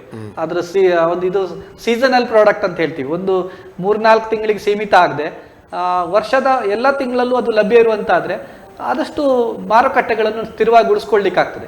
ಇಲ್ಲದೇ ಇದ್ರೆ ಆ ಸೀಸನಿಂಗ್ ಮಾತ್ರ ಕೊಟ್ಟು ಮತ್ತೆ ಉಳಿದ ಸಮಯದಲ್ಲಿ ನಿಮ್ಗೆ ಅದನ್ನ ಪ್ರಾಡಕ್ಟ್ ಅನ್ನು ಕೊಡ್ಲಿಕ್ಕೆ ಆಗದೆ ಇರೋದ್ರಿಂದ ಅದು ಸಮಸ್ಯೆ ಆಗ್ತದೆ. ನಿರಂತರವಾಗಿ ಅದನ್ನ ಕೊಡುವಂತ ವ್ಯವಸ್ಥೆಗಳು ಇರಬೇಕಾಗ್ತದೆ. ಹೆಚ್ಚಿನ ಆದ್ಯತೆಗಳನ್ನು ತಳಿ ಅಭಿವೃದ್ಧಿಗೆ ನೀಡಬೇಕು. ತಳಿ ಅಭಿವೃದ್ಧಿಯಿಂದ ಪ್ರಾರಂಭ ಮಾಡಿ ಮತ್ತೆ ಮಾರುಕಟ್ಟೆಯವರೆಗೆ ಈ ಹಂತವನ್ನು ಬೆಳೆಸಬೇಕು. ಬೆಲೆ ಮತ್ತೆ ಮಾರುಕಟ್ಟೆ ಚೆನ್ನಾಗಿದ್ರೆ ಬಹುಶಃ ಬೆಳಿಲಿಕ್ಕೆ ರೈತ ಮುಂದೆ ಬರ್ತಾನೆ. ಆ ಬೆಳೆಯುವ ಹಂತದಲ್ಲಿ ಅವನಿಗೆ ತಳಿಯ ಬಗ್ಗೆ ಅವನಿಗೆ ಜಾಗೃತಿ ಮೂಡಿಸಿದ್ರೆ ಬಹುಶಃ ಅಲ್ಲಿಯೇ ರೈತರ ಜಾಗೃತಿಯಿಂದ ಉತ್ತಮವಾದ ತಳಿಗಳನ್ನು ಆಯ್ಕೆ ಮಾಡಿ ಬೆಳಿತಾರೆ. ಈಗ ಅಡಿಕೆಯಲ್ಲೇ ಮೊದಲು ಯಾವ ತಳಿ ಅಂತ ಗೊತ್ತಿರಲಿಲ್ಲ. ಈಗ ಬರಬರುತ್ತಾ ರೈತರು ಗುಣಮಟ್ಟದ ತಳಿಯನ್ನ ಹುಡುಕಿ ಅದು ಎಲ್ಲಿ ಸಿಗ್ತದೆ ಅಂತ ತಿಳಿದುಕೊಂಡು ಅದನ್ನ ಬೆಳೆಸುವಂತ ಪ್ರಯತ್ನ ರೈತರ ಕಡೆಯಿಂದ ಆಗ್ತಾ ಇದೆ. ನಮ್ಗೆ ಮಾರುಕಟ್ಟೆ ಇದ್ರೆ ಆ ತಳಿಯ ಸಂಶೋಧನೆಗಳಿರ್ಬೋದು, ಅದರಲ್ಲಿ ಪ್ರಯೋಗಗಳಿರ್ಬೋದು, ಸ್ವಲ್ಪ ರೈತನೂ ಆಸಕ್ತಿ ತೋರಿಸಿ ಅದಕ್ಕೆ ಮುಂದೆ ಬರ್ತಾನೆ. ಅಂದರೆ ಹಲಸಿನ ಮೂಲಕವಾಗಿ ಬಹಳಷ್ಟು ಖಾದ್ಯಗಳನ್ನು ಮಾಡಬಹುದು. ಖಂಡಿತವಾಗಿ ಈಗಾಗಲೇ ನಾವು ನೋಡ್ತಾ ಇದ್ದೇವೆ, ಮೇಳಗಳಲ್ಲಿ ನಾವು ಕೇಳಿದಾಗೆ ಖಾದ್ಯಗಳಿವೆ, ಆದ್ರೆ ಬರಬರ್ತಾ ಮೇಳಗಳ ಗುಣಮಟ್ಟ ಹಾಳಾಗ್ತಾ ಇದೆ. ಮೊದಲು ಹಲಸಿನ ಉತ್ಪನ್ನ ಅಂದ್ರೆ ಹಲಸಿನ ಉತ್ಪನ್ನದಿಂದನೇ ಆ ಖಾದ್ಯಗಳನ್ನು ಮಾಡ್ತಾ ಇದ್ರು. ಈಗ ಬೇಡಿಕೆ ಜಾಸ್ತಿ ಆಗಿದೆ, ಅದಕ್ಕೆ ಪೂರಕವಾಗಿ ಅವರಿಗೆ ಹಲಸಿನ ಉತ್ಪನ್ನಗಳನ್ನ ರೆಡಿ ಮಾಡ್ಕೊಳ್ಲಿಕ್ಕೆ ಆಗ್ತಾ ಇಲ್ಲ. ಆ ಪರಿಮಳಕ್ಕೆ ಮತ್ತೊಂದಕ್ಕೆ ಬೇರೆ ಬೇರೆಗಳನ್ನ ಬಳಸಿ ಅದನ್ನ ಹಲಸಿದ್ದು ಅಂತ ಹೇಳಿ ಮಾರಾಟ ಮಾಡುವಂತ ಪ್ರಯತ್ನಗಳು ನಡೀತಾ ಇದೆ. ಇದು ನಿಲ್ಬೇಕು. ಅವರಿಗೆ ನೈಸರ್ಗಿಕವಾದ ನಿಜವಾದ ಹಲಸಿನ ಖಾದ್ಯಗಳನ್ನೇ ಕೊಡಬೇಕು. ಆ ರೀತಿಯಲ್ಲಿ ಪ್ರಯತ್ನಗಳಾಗಬೇಕು. ಪದಾರ್ಥಗಳು ನಾವು ನೋಡ್ತಾ ಇದ್ದೀವಿ, ಏನು ಮಾಡ್ಬೋದು ಅನ್ನೋ, ನೀವು ಒಂದು ಬಾರಿ ಒಂದು ರೌಂಡ್ ಮೇಳಕ್ಕೆ ಹೋದ್ರೆ ಏನೇನು ಹೊಸದು ಮಾಡ್ಬೋದು ಅಂತ ನಮಗೆ ಗೊತ್ತಾಗ್ತದೆ. ಮೊದಲು ಇಷ್ಟೊಂದು ಉತ್ಪನ್ನಗಳನ್ನ ಮಾಡ್ಲಿಕ್ಕೆ ಸಾಧ್ಯತೆ ಇದೆ ಅಂತ ಗೊತ್ತಿಲ್ಲದಿದ್ದವರು ಕೂಡ ಈಗ ತಿಳಿತಾ ಇದ್ದೇವೆ. ಈಗ ನಾವೇನು ನಾನ್ ವೆಜ್ಜಿನ ಪದಾರ್ಥಗಳಲ್ಲಿ ಏನು ಸಮಾನಾಂತರವಾಗಿ ಹಲಸಿನಲ್ಲಿ ನಿಮ್ಗೆ ರುಚಿಕಟ್ಟಾದ ಪದಾರ್ಥವನ್ನ ಕೊಡ್ಲಿಕ್ಕೆ ಸಾಧ್ಯ ಅನ್ನೋದನ್ನ ತುಂಬಾ ಪ್ರಯೋಗಗಳಲ್ಲಿ ಮಾಡಿದ್ದಾರೆ. ಇದನ್ನ ಒಂದು ಮಾರುಕಟ್ಟೆ ರೂಪ ಕೊಟ್ಟು ಅದಕ್ಕೆ ಗುಣಮಟ್ಟದ ರೂಪ ಎಲ್ಲ ಕೊಡುವಂತ ಪ್ರಯತ್ನಗಳು ಆಗ್ಬೇಕಾಗಿದೆ. ಪಾರಂಪರಿಕ ಅಡುಗೆಯಲ್ಲಿಯೂ ಕೂಡ ಹಲಸು ಪ್ರಮುಖವಾಗಿತ್ತು ಸರ್. ಇವನ್ ಹಲಸಿನ ಪಾಯಸ ಬಹಳಷ್ಟು ಪ್ರಸಿದ್ಧಿಯಾಗಿತ್ತು ಆ ಕಾಲದಲ್ಲಿ. ಇದೀಗ ಕಡಿಮೆ ಆಗ್ತದೆ, ಮತ್ತೆ ಹೆಚ್ಚಿಸಬೇಕು ಅದನ್ನು. ಗ್ರಾಮೀಣ ಪ್ರದೇಶದಲ್ಲಿ ಮಳೆಗಾಲದಲ್ಲಿ 3-4 ತಿಂಗಳು ತರಕಾರಿಗಳು ಸಿಗ್ತಾ ಇರಲಿಲ್ಲ, ಅತಿ ಮಳೆ ಇದ್ದ ಸಂದರ್ಭಗಳು. ಆಗ ಮಳೆಗಾಲ ಜೂನ್ ನಂತರ ಹಳ್ಳಿಗಳಲ್ಲಿ ಯಾರು ವೆಜಿಟೇರಿಯನ್ ತಿಂತಾ ಇದ್ರು ಅವರ ಮನೆಗಳಲ್ಲಿ ಉಪ್ಪಿಗೆ ಹಾಕಿದ ಹಲಸುಗಳು, ಮತ್ತೆ ಈ ಪಾತ್ರೆಯಲ್ಲಿ ಮಡಿಕೆಯಲ್ಲಿ ಹಾಕಿಟ್ಟದ್ ಈ ಹಲಸಿನ ಬೀಜಗಳು, ಇಂಥದ್ರ ಪಲ್ಯಗಳು, ಸಾಂಬಾರುಗಳು, ಬೇರೆ ಬೇರೆ ಪ್ರಮುಖ ಖಾದ್ಯಗಳು ದಿನನಿತ್ಯ ಇರ್ತಿದ್ವು. ಮಳೆಗಾಲದ 3 ತಿಂಗಳು ಈ ಕೆಸುವಿನ ಗಡ್ಡೆಯಿಂದ ಹಿಡಿದು ಏನು ಹಳ್ಳಿಗಳಲ್ಲಿ ಮನೆ ಸುತ್ತಮುತ್ತ ಸಿಗ್ತದೆ ಅದನ್ನೇ ಬಳಸುವಂತ ಸಿಸ್ಟಮ್ ಇತ್ತು. ಆಗ ಪೇಟೆಯಿಂದ ತರಕಾರಿಗಳನ್ನಾಗ್ಲಿ ಇವುಗಳನ್ನಾಗ್ಲಿ ತರುವಂತ ಪದ್ಧತಿ ಇರಲಿಲ್ಲ, ಆಗ ಸಿಗ್ತಾನೂ ಇರಲಿಲ್ಲ. ಈಗ ಅದೆಲ್ಲ ಬದಲಾಗಿದೆ. ಆ ಕಾರಣಕ್ಕೆ ನಾವು ಮರ್ತಿದ್ದೇವೆ. ಪೇಟೆಯಲ್ಲಿ ಹೋದ್ರೆ ಕೈ ಚೀಲದಲ್ಲಿ ಅಥವಾ ಪ್ಲಾಸ್ಟಿಕ್ ಕವರಲ್ಲಿ ಹಾಕಿ ಕೊಡ್ತಾರೆ, ತಗೊಂಬಂದ್ರೆ ಆಯ್ತು. ಇದನ್ನ ಬೆಳೆದು ಗೊಬ್ಬರ ಹಾಕಿ ಬೆಳೆಯುವಂತ ಪ್ರಯತ್ನ ಕಡಿಮೆ ಆಗ್ತಾ ಇದೆ. ಈಗ ಮಳೆಗಾಲ ಬಂದಾಗ ಬೆಂಡೆ ಬೆಳೆಯುವಂಥದ್ದು, ಈ ಅಲಸಂಡೆಗಳು, ಬದನೆ, ಇಂಥದ್ದೆಲ್ಲ ತರಕಾರಿಗಳು ಹಾಕೊಳ್ತಿರ್ತದೆ. ಆದ್ರೆ ಅದೆಲ್ಲ ಬರುವಾಗ ಆಗಸ್ಟ್ ದಾಟ್ತದೆ. ಆಗಸ್ಟ್ನವರೆಗೆ ಪ್ರಾರಂಭದ 2-3 ತಿಂಗಳಲ್ಲಿ ನಮ್ಮ ಹಳ್ಳಿ ಮನೆಗಳಿಗೆ ಹೋದ್ರೆ ನಿಮ್ದು ಪ್ರತಿನಿತ್ಯ ಒಂದು ದಿನ ಹಲಸಿನ ಪಲ್ಯ, ಒಂದು ದಿನ ಹಲಸಿನ ಸಾಂಬಾರು, ಇನ್ನೊಂದು ದಿನ ಮಾವಿನಕಾಯಿದು ಗೊಜ್ಜು, ಈ ತರದ. ಹೀಗೆ ಹಳ್ಳಿಗಳಲ್ಲಿ ಇಂಥದ್ದನ್ನೇ ಹೆಚ್ಚು ಒತ್ತು ಕೊಡುವಂತ ಸಿಸ್ಟಮ್ ಇದಿತ್ತು ನಾವು ತಿಳಿದಂಥದ್ದು. ಈಗ ಅದು ಮರ್ತೋಗಿದೆ. ಕಾಲಕ್ರಮೇಣ ಅದು ವಯಸ್ಸಾದವರಿಗೆ ಮಾತ್ರ ಅದ್ರ ಬಗ್ಗೆ ಸ್ವಲ್ಪ ಅರಿವಿದೆ ಬಿಟ್ರೆ ಹೊಸ ಜನರೇಷನ್ಗೆ ಮರ್ತಿದೆ. ಅದನ್ನ ಪುನಃ ಜಾಗೃತಿ ಮೂಡಿಸುವಂಥದ್ದು, ಆ ರುಚಿಯನ್ನ ಅವರಿಗೆ ನೆನಪಿಸುವಂತ ಪ್ರಯತ್ನಗಳಾದ್ರೆ ಬಹುಶಃ ಮತ್ತೆ ಪುನಃ ಅದು ಪ್ರಾರಂಭ ಆಗ್ತದೆ ಅನಿಸ್ತಾ ಇದೆ. ಇವನ್ ಹೋಟೆಲ್ನವರು ಒಂದಷ್ಟು ಗಮನ ಹರಿಸಬೇಕು ಸರ್.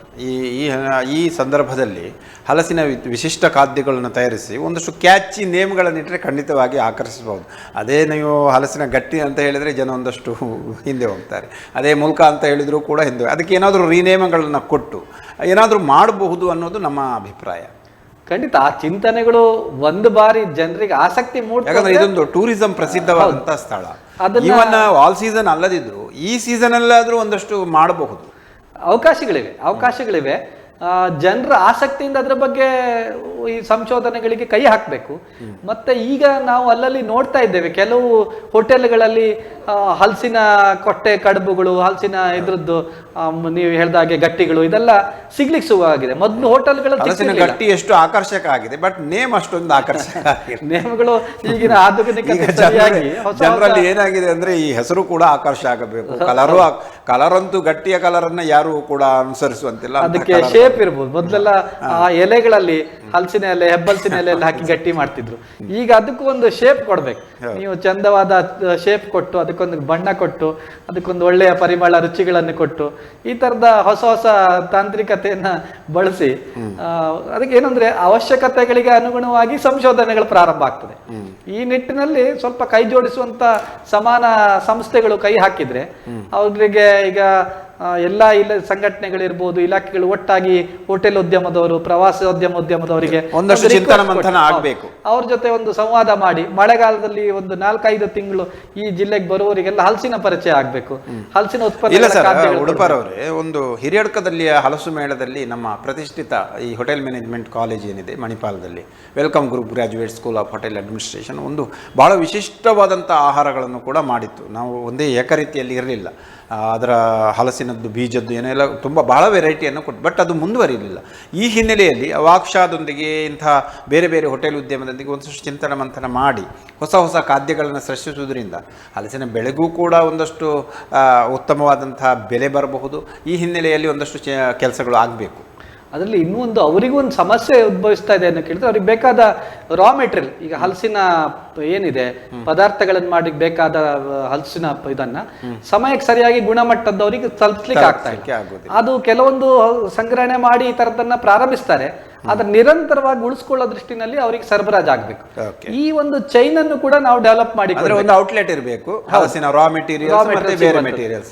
ಹಲಸಿಗೋಸ್ಕರವೇ ಏನಾದ್ರೂ ಒಂದು ಮೌಲ್ಯವರ್ಧಿತ ಉತ್ಪನ್ನಗಳ ಅದನ್ನು ಮಾರುಕಟ್ಟೆ ಮಾಡೋದು, ಪರಿಚಯ ಮಾಡುವಂತಹ ಒಂದು ಔಟ್ಲೆಟ್ಗಳನ್ನ ಮುಂದಿನ ದಿನಗಳಲ್ಲಿ ಮಾಡ್ಬೇಕು. ಮೊದಲು ನಮ್ಗೆ ಗೊತ್ತಿದೆ, ಈ ಹಲಸಿನ ಹಪ್ಪಳಗಳೆಲ್ಲ ಇಷ್ಟು ದೊಡ್ಡ ಪ್ರಮಾಣದಲ್ಲಿ ಮಾರುಕಟ್ಟೆ ಆಗ್ತಿರ್ಲಿಲ್ಲ. ಈಗ ಹಲಸಿನ ಹಪ್ಪಳದ ಉದ್ಯಮವೇ ವರ್ಷಕ್ಕೆ ಒಂದು 50 ಲಕ್ಷ, 1 ಕೋಟಿ ರೂಪಾಯಿಯ ಉದ್ಯಮ ಈ ಕರಾವಳಿ ಭಾಗದಲ್ಲಿದೆ. ಯಾಕಂದ್ರೆ ಗ್ರಾಮೀಣ ಪ್ರದೇಶದಲ್ಲಿ ಒಂದು ಹಲಸಿನ ಹಪ್ಪಳಕ್ಕೆ ಈಗ 8 ರಿಂದ 10 ರೂಪಾಯಿ ಬೆಲೆ ಬಂದಿದೆ. ಮೊದಲು 50 ಪೈಸೆನೂ ಕೇಳದಿದ್ದಂತ ಕಾಲ ಇತ್ತು. ಈಗ ಅದಕ್ಕೆ ಬೆಲೆ ಜಾಸ್ತಿ ಆಗ್ತಾ ಇದ್ದಾಗೂ ಅದಕ್ಕೆ ಹೊಸ ಹೊಸ ಪ್ಯಾಕಿಂಗ್ ವ್ಯವಸ್ಥೆಗಳಿರ್ಬೋದು, ಅದಕ್ಕೊಂದು ಕಲ್ಲರ್ ಇರ್ಬೋದು, ಹಪ್ಪಳಗಳನ್ನು ಒಂದೇ ಶೇಪ್ನಲ್ಲಿ ಕಟ್ ಮಾಡುವಂಥದ್ದು, ಅಟ್ರಾಕ್ಟಿವ್ ಆಗಿ ಮಾಡುವಂಥದ್ದು, ಈ ಥರದ್ದೆಲ್ಲ ಶುರುವಾಗಿದೆ. ಅಂದರೆ ಅದರ ಬೇಡಿಕೆಗೆ ಅನುಗುಣವಾಗಿ ಸಂಶೋಧನೆಗಳು ಪ್ರಾರಂಭ ಆಗ್ತದೆ. ನಿರಂತರ ಸರಬರಾಜು ಮಾಡುವಂಥ ವ್ಯವಸ್ಥೆ ನಮ್ಮ ರೈತರ ಕಡೆಯಿಂದ ಆದರೆ, ಬಹುಶಃ ಹೋಟೆಲ್ ಇಂಡಸ್ಟ್ರಿ ಅವ್ರನ್ನು ನಾವು ಸಂಪರ್ಕ ಮಾಡಿ ಮಾತಾಡಿದರೆ ಅವರು ಇದಕ್ಕೆ ಆಸಕ್ತಿ ತೋರ್ಬೋದು. ಅವ್ರಿಗೆ ಬೇಕಾದ ಒಂದು ರಾ ಮೆಟೀರಿಯಲ್ ಅನ್ನು ನಾವು ಸರಿಯಾದ ಸಮಯಕ್ಕೆ ಪ್ರತಿನಿತ್ಯ ಕೊಡುವಂಥ ವ್ಯವಸ್ಥೆಗಳು ಅವ್ರ ಬೇಡಿಕೆಗೆ ಅನುಗುಣವಾಗಿ ಕೊಡುವಂಥದ್ದಾಗಬೇಕು ಅಂತ. ಅಂದರೆ ಹಲಸಿನ ಬೆಳೆಗೂ ಕೂಡ ಒಂದಷ್ಟು ಮುಂದಿನ ದಿನಗಳಲ್ಲಿ ಭವಿಷ್ಯ ಇದೆ, ಮತ್ತು ಹಲಸನ್ನು ತಿನ್ನುವುದರಿಂದ ನಾಗರಿಕರಿಗೂ ಕೂಡ ಉತ್ತಮ ಆರೋಗ್ಯದ ಅವಕಾಶವಿದೆ ಅಂತ ಹೇಳ್ತೀರಾ? ಖಂಡಿತವಾಗಿ ಈ ನಿಟ್ಟಿನಲ್ಲಿ ನಾವು ಸ್ವಲ್ಪ ಕೆಲಸ ಆಗಬೇಕಾಗಿದೆ. ವಿಜ್ಞಾನಿಗಳ ಜೊತೆಗೆ ಸೇರ್ಕೊಂಡು ಹಲಸಿನಲ್ಲಿರುವ ಏನು ಉತ್ತಮ ಅಂಶಗಳು ಮನುಷ್ಯನ ಆರೋಗ್ಯಕ್ಕೆ ಪೂರಕವಾಗಿದೆ ಅದರ ಬಗ್ಗೆ ಹೆಚ್ಚು ಹೆಚ್ಚು ಲೇಖನಗಳು, ಹೆಚ್ಚು ಹೆಚ್ಚು ಪ್ರಚಾರಗಳನ್ನ ನಾವು ಬಿತ್ತರಿಸುವಂತ ಕೆಲಸ ಆಗಬೇಕು. ಆ ಮೂಲಕ ಗ್ರಾಹಕರಿಗೆ ಅದರ ಬಗ್ಗೆ ಆಸಕ್ತಿ ಮೂಡಬೇಕು. ಅಲ್ಲ, ಶ್ರೀಪಡ್ರೆ ಅವರು ಮಾಡಿದ್ದಾರೆ, ತುಂಬಾ ಮಾಡಿದ್ದಾರೆ. ಅದನ್ನ ಇನ್ನೂ ಸಂಶೋಧನೆ ರೂಪದಲ್ಲಿ ಹೆಚ್ಚು ಹೆಚ್ಚು ಈಗ ಅಡಿಕೆ ಪತ್ರಿಕೆಗಳ ಮೂಲಕ ಕೇರಳ ಭಾಗದಲ್ಲಿ ದೊಡ್ಡ ಪ್ರಯತ್ನ ಮಾಡಿದ್ದಾರೆ. ಈ ಅಡಿಕೆ ಪತ್ರಿಕೆಗಳು ಇಲ್ಲಿ ಪ್ರತಿ ಮನೆಗಳಿಗೆ ತಲುಪ್ತಾ ಇಲ್ಲ. ಆ ರೀತಿಯಲ್ಲಿ ಒಂದಷ್ಟು ನಗರ ಪ್ರದೇಶಗಳಿಗೆ ಇದರ ಬಗ್ಗೆ ಅವೇರ್ನೆಸ್ ನೀಡುವ ರೀತಿಯಲ್ಲಿ ಲೇಖನಗಳು, ಪತ್ರಿಕೆಗಳಲ್ಲಿ, ಮಾಧ್ಯಮಗಳಲ್ಲಿ ಬರುವಂತದ್ದಾಗಬೇಕು. ಅದರ ಆರೋಗ್ಯದ ಅಂಶಗಳನ್ನು ಹೈಲೈಟ್ ಮಾಡ್ತಾ ಇರಬೇಕು. ಆಗ ಗ್ರಾಹಕರಾಗಿ ಅವರು ಖರೀದಿ ಮಾಡ್ಲಿಕ್ಕೆ ಮುಂದೆ ಬರ್ತಾರೆ. ಅವರು ಅದಕ್ಕೆ ಬೇಡಿಕೆಗಳನ್ನು ಇಟ್ಟಾಗ, ಹೆಚ್ಚು ಬೆಲೆ ಕೊಡ್ಲಿಕ್ಕೆ ಮುಂದೆ ಬಂದಾಗ ಅದಕ್ಕೆ ಆಟೋಮೆಟಿಕ್ ಆಗಿ ಈ ಚೈನ್ ಅನ್ನೋದು ಗಟ್ಟಿಗೊಳ್ತದೆ. ಅಲ್ಲಿವರೆಗೆ ಇದನ್ನ ಚೈನ್ ಅನ್ನು ಪ್ರಾರಂಭದಲ್ಲಿ ಗಟ್ಟಿಗೊಳಿಸೋದು ಕಷ್ಟ ಆಗ್ತದೆ. ಹಲಸಿನ ಮೇಳದಲ್ಲೂ ಒಂದಷ್ಟು ಮಾಹಿತಿ ಕಾರ್ಯಕ್ರಮಗಳು ಆಗಬೇಕು. ಖಂಡಿತ. ಹಲಸಿನ ಮೇಳಗಳು ಕೇವಲ ಜನರು ಖರೀದಿ ಮಾಡೋದು ಮಾತ್ರ ಆಗ್ತಾ ಇದೆ. ಅಲ್ಲಿ ಯಾವುದೇ ಭಾಷಣ ಮಾಡಿದ್ರು ಅಥವಾ ಸಭೆ ಮಾಡಿದ್ರು ಜನ ಕೇಳೋದಿಲ್ಲ ಅಂತ ಅವರ ಅಭಿಪ್ರಾಯ. ಆದ್ರೆ ಒಂದಷ್ಟು ಮಾಹಿತಿ ಕೊಡುವಂತ ಪ್ರಯತ್ನಗಳು, ಅದಕ್ಕೆ ಪೂರಕವಾದ ಕರಪತ್ರಗಳಿರ್ಬೋದು ಅಥವಾ ಅದರ ಪ್ಯಾಂಪ್ಲೆಟ್ಗಳ ಮೂಲಕ, ಸಣ್ಣ ಸಣ್ಣ ವಿಡಿಯೋಗಳ ಮೂಲಕ, ಕ್ಲಿಪ್ಪಿಂಗ್ಗಳ ಮೂಲಕ ಈ ಥರದ್ದನ್ನು ಬಳಸ್ಕೊಂಡು ನಾವು ಏನಾದರೂ ಹೊಸ ಚಿಂತನೆಗಳನ್ನು ಮಾಡ್ಬೋದಾ ಅಂತ ಯೋಚನೆ ಮಾಡಬೇಕಾಗಿದೆ ಈಗ. ಅದು ಓಕೆ. ಹಲಸನ್ನು ತಿಂದು ದೀರ್ಘಾಯುಷಿಗಳಾಗಿ, ಹಲಸನ್ನು ತಿಂದು ಉತ್ತಮ ಆರೋಗ್ಯವನ್ನು ರೂಪಿಸಿಕೊಳ್ಳಿ, ಹಲಸನ್ನು ಬೆಳೆದು ಮುಂದಿನ ದಿನಗಳಲ್ಲಿ ಭವಿಷ್ಯವನ್ನು ಸೃಷ್ಟಿಸಿ ಅಂತ ಹೇಳೋದಾದರೆ ತಾವು ಏನು ಹೇಳ್ತೀರಾ ಕೊನೆಯದಾಗಿ? ಹಲಸು ಬಹುಶಃ ಗ್ರಾಮೀಣ ಭಾಗದ ಬಡವರಿಂದ ಹಿಡಿದು ಶ್ರೀಮಂತರವರೆಗೆ ಸುಲಭದಲ್ಲಿ ಸಿಗುವಂಥ ಒಂದು ಉತ್ತಮವಾದ ಆರೋಗ್ಯದಾಯಕವಾದ ಹಣ್ಣು. ಸಂಪೂರ್ಣ ನೈಸರ್ಗಿಕ. ಇದರಲ್ಲಿ ಯಾವುದೇ ರಾಸಾಯನಿಕ ಕೀಟನಾಶಕಗಳು ಸೇರೋಕ್ಕೆ ಸಾಧ್ಯವೇ ಇಲ್ಲ.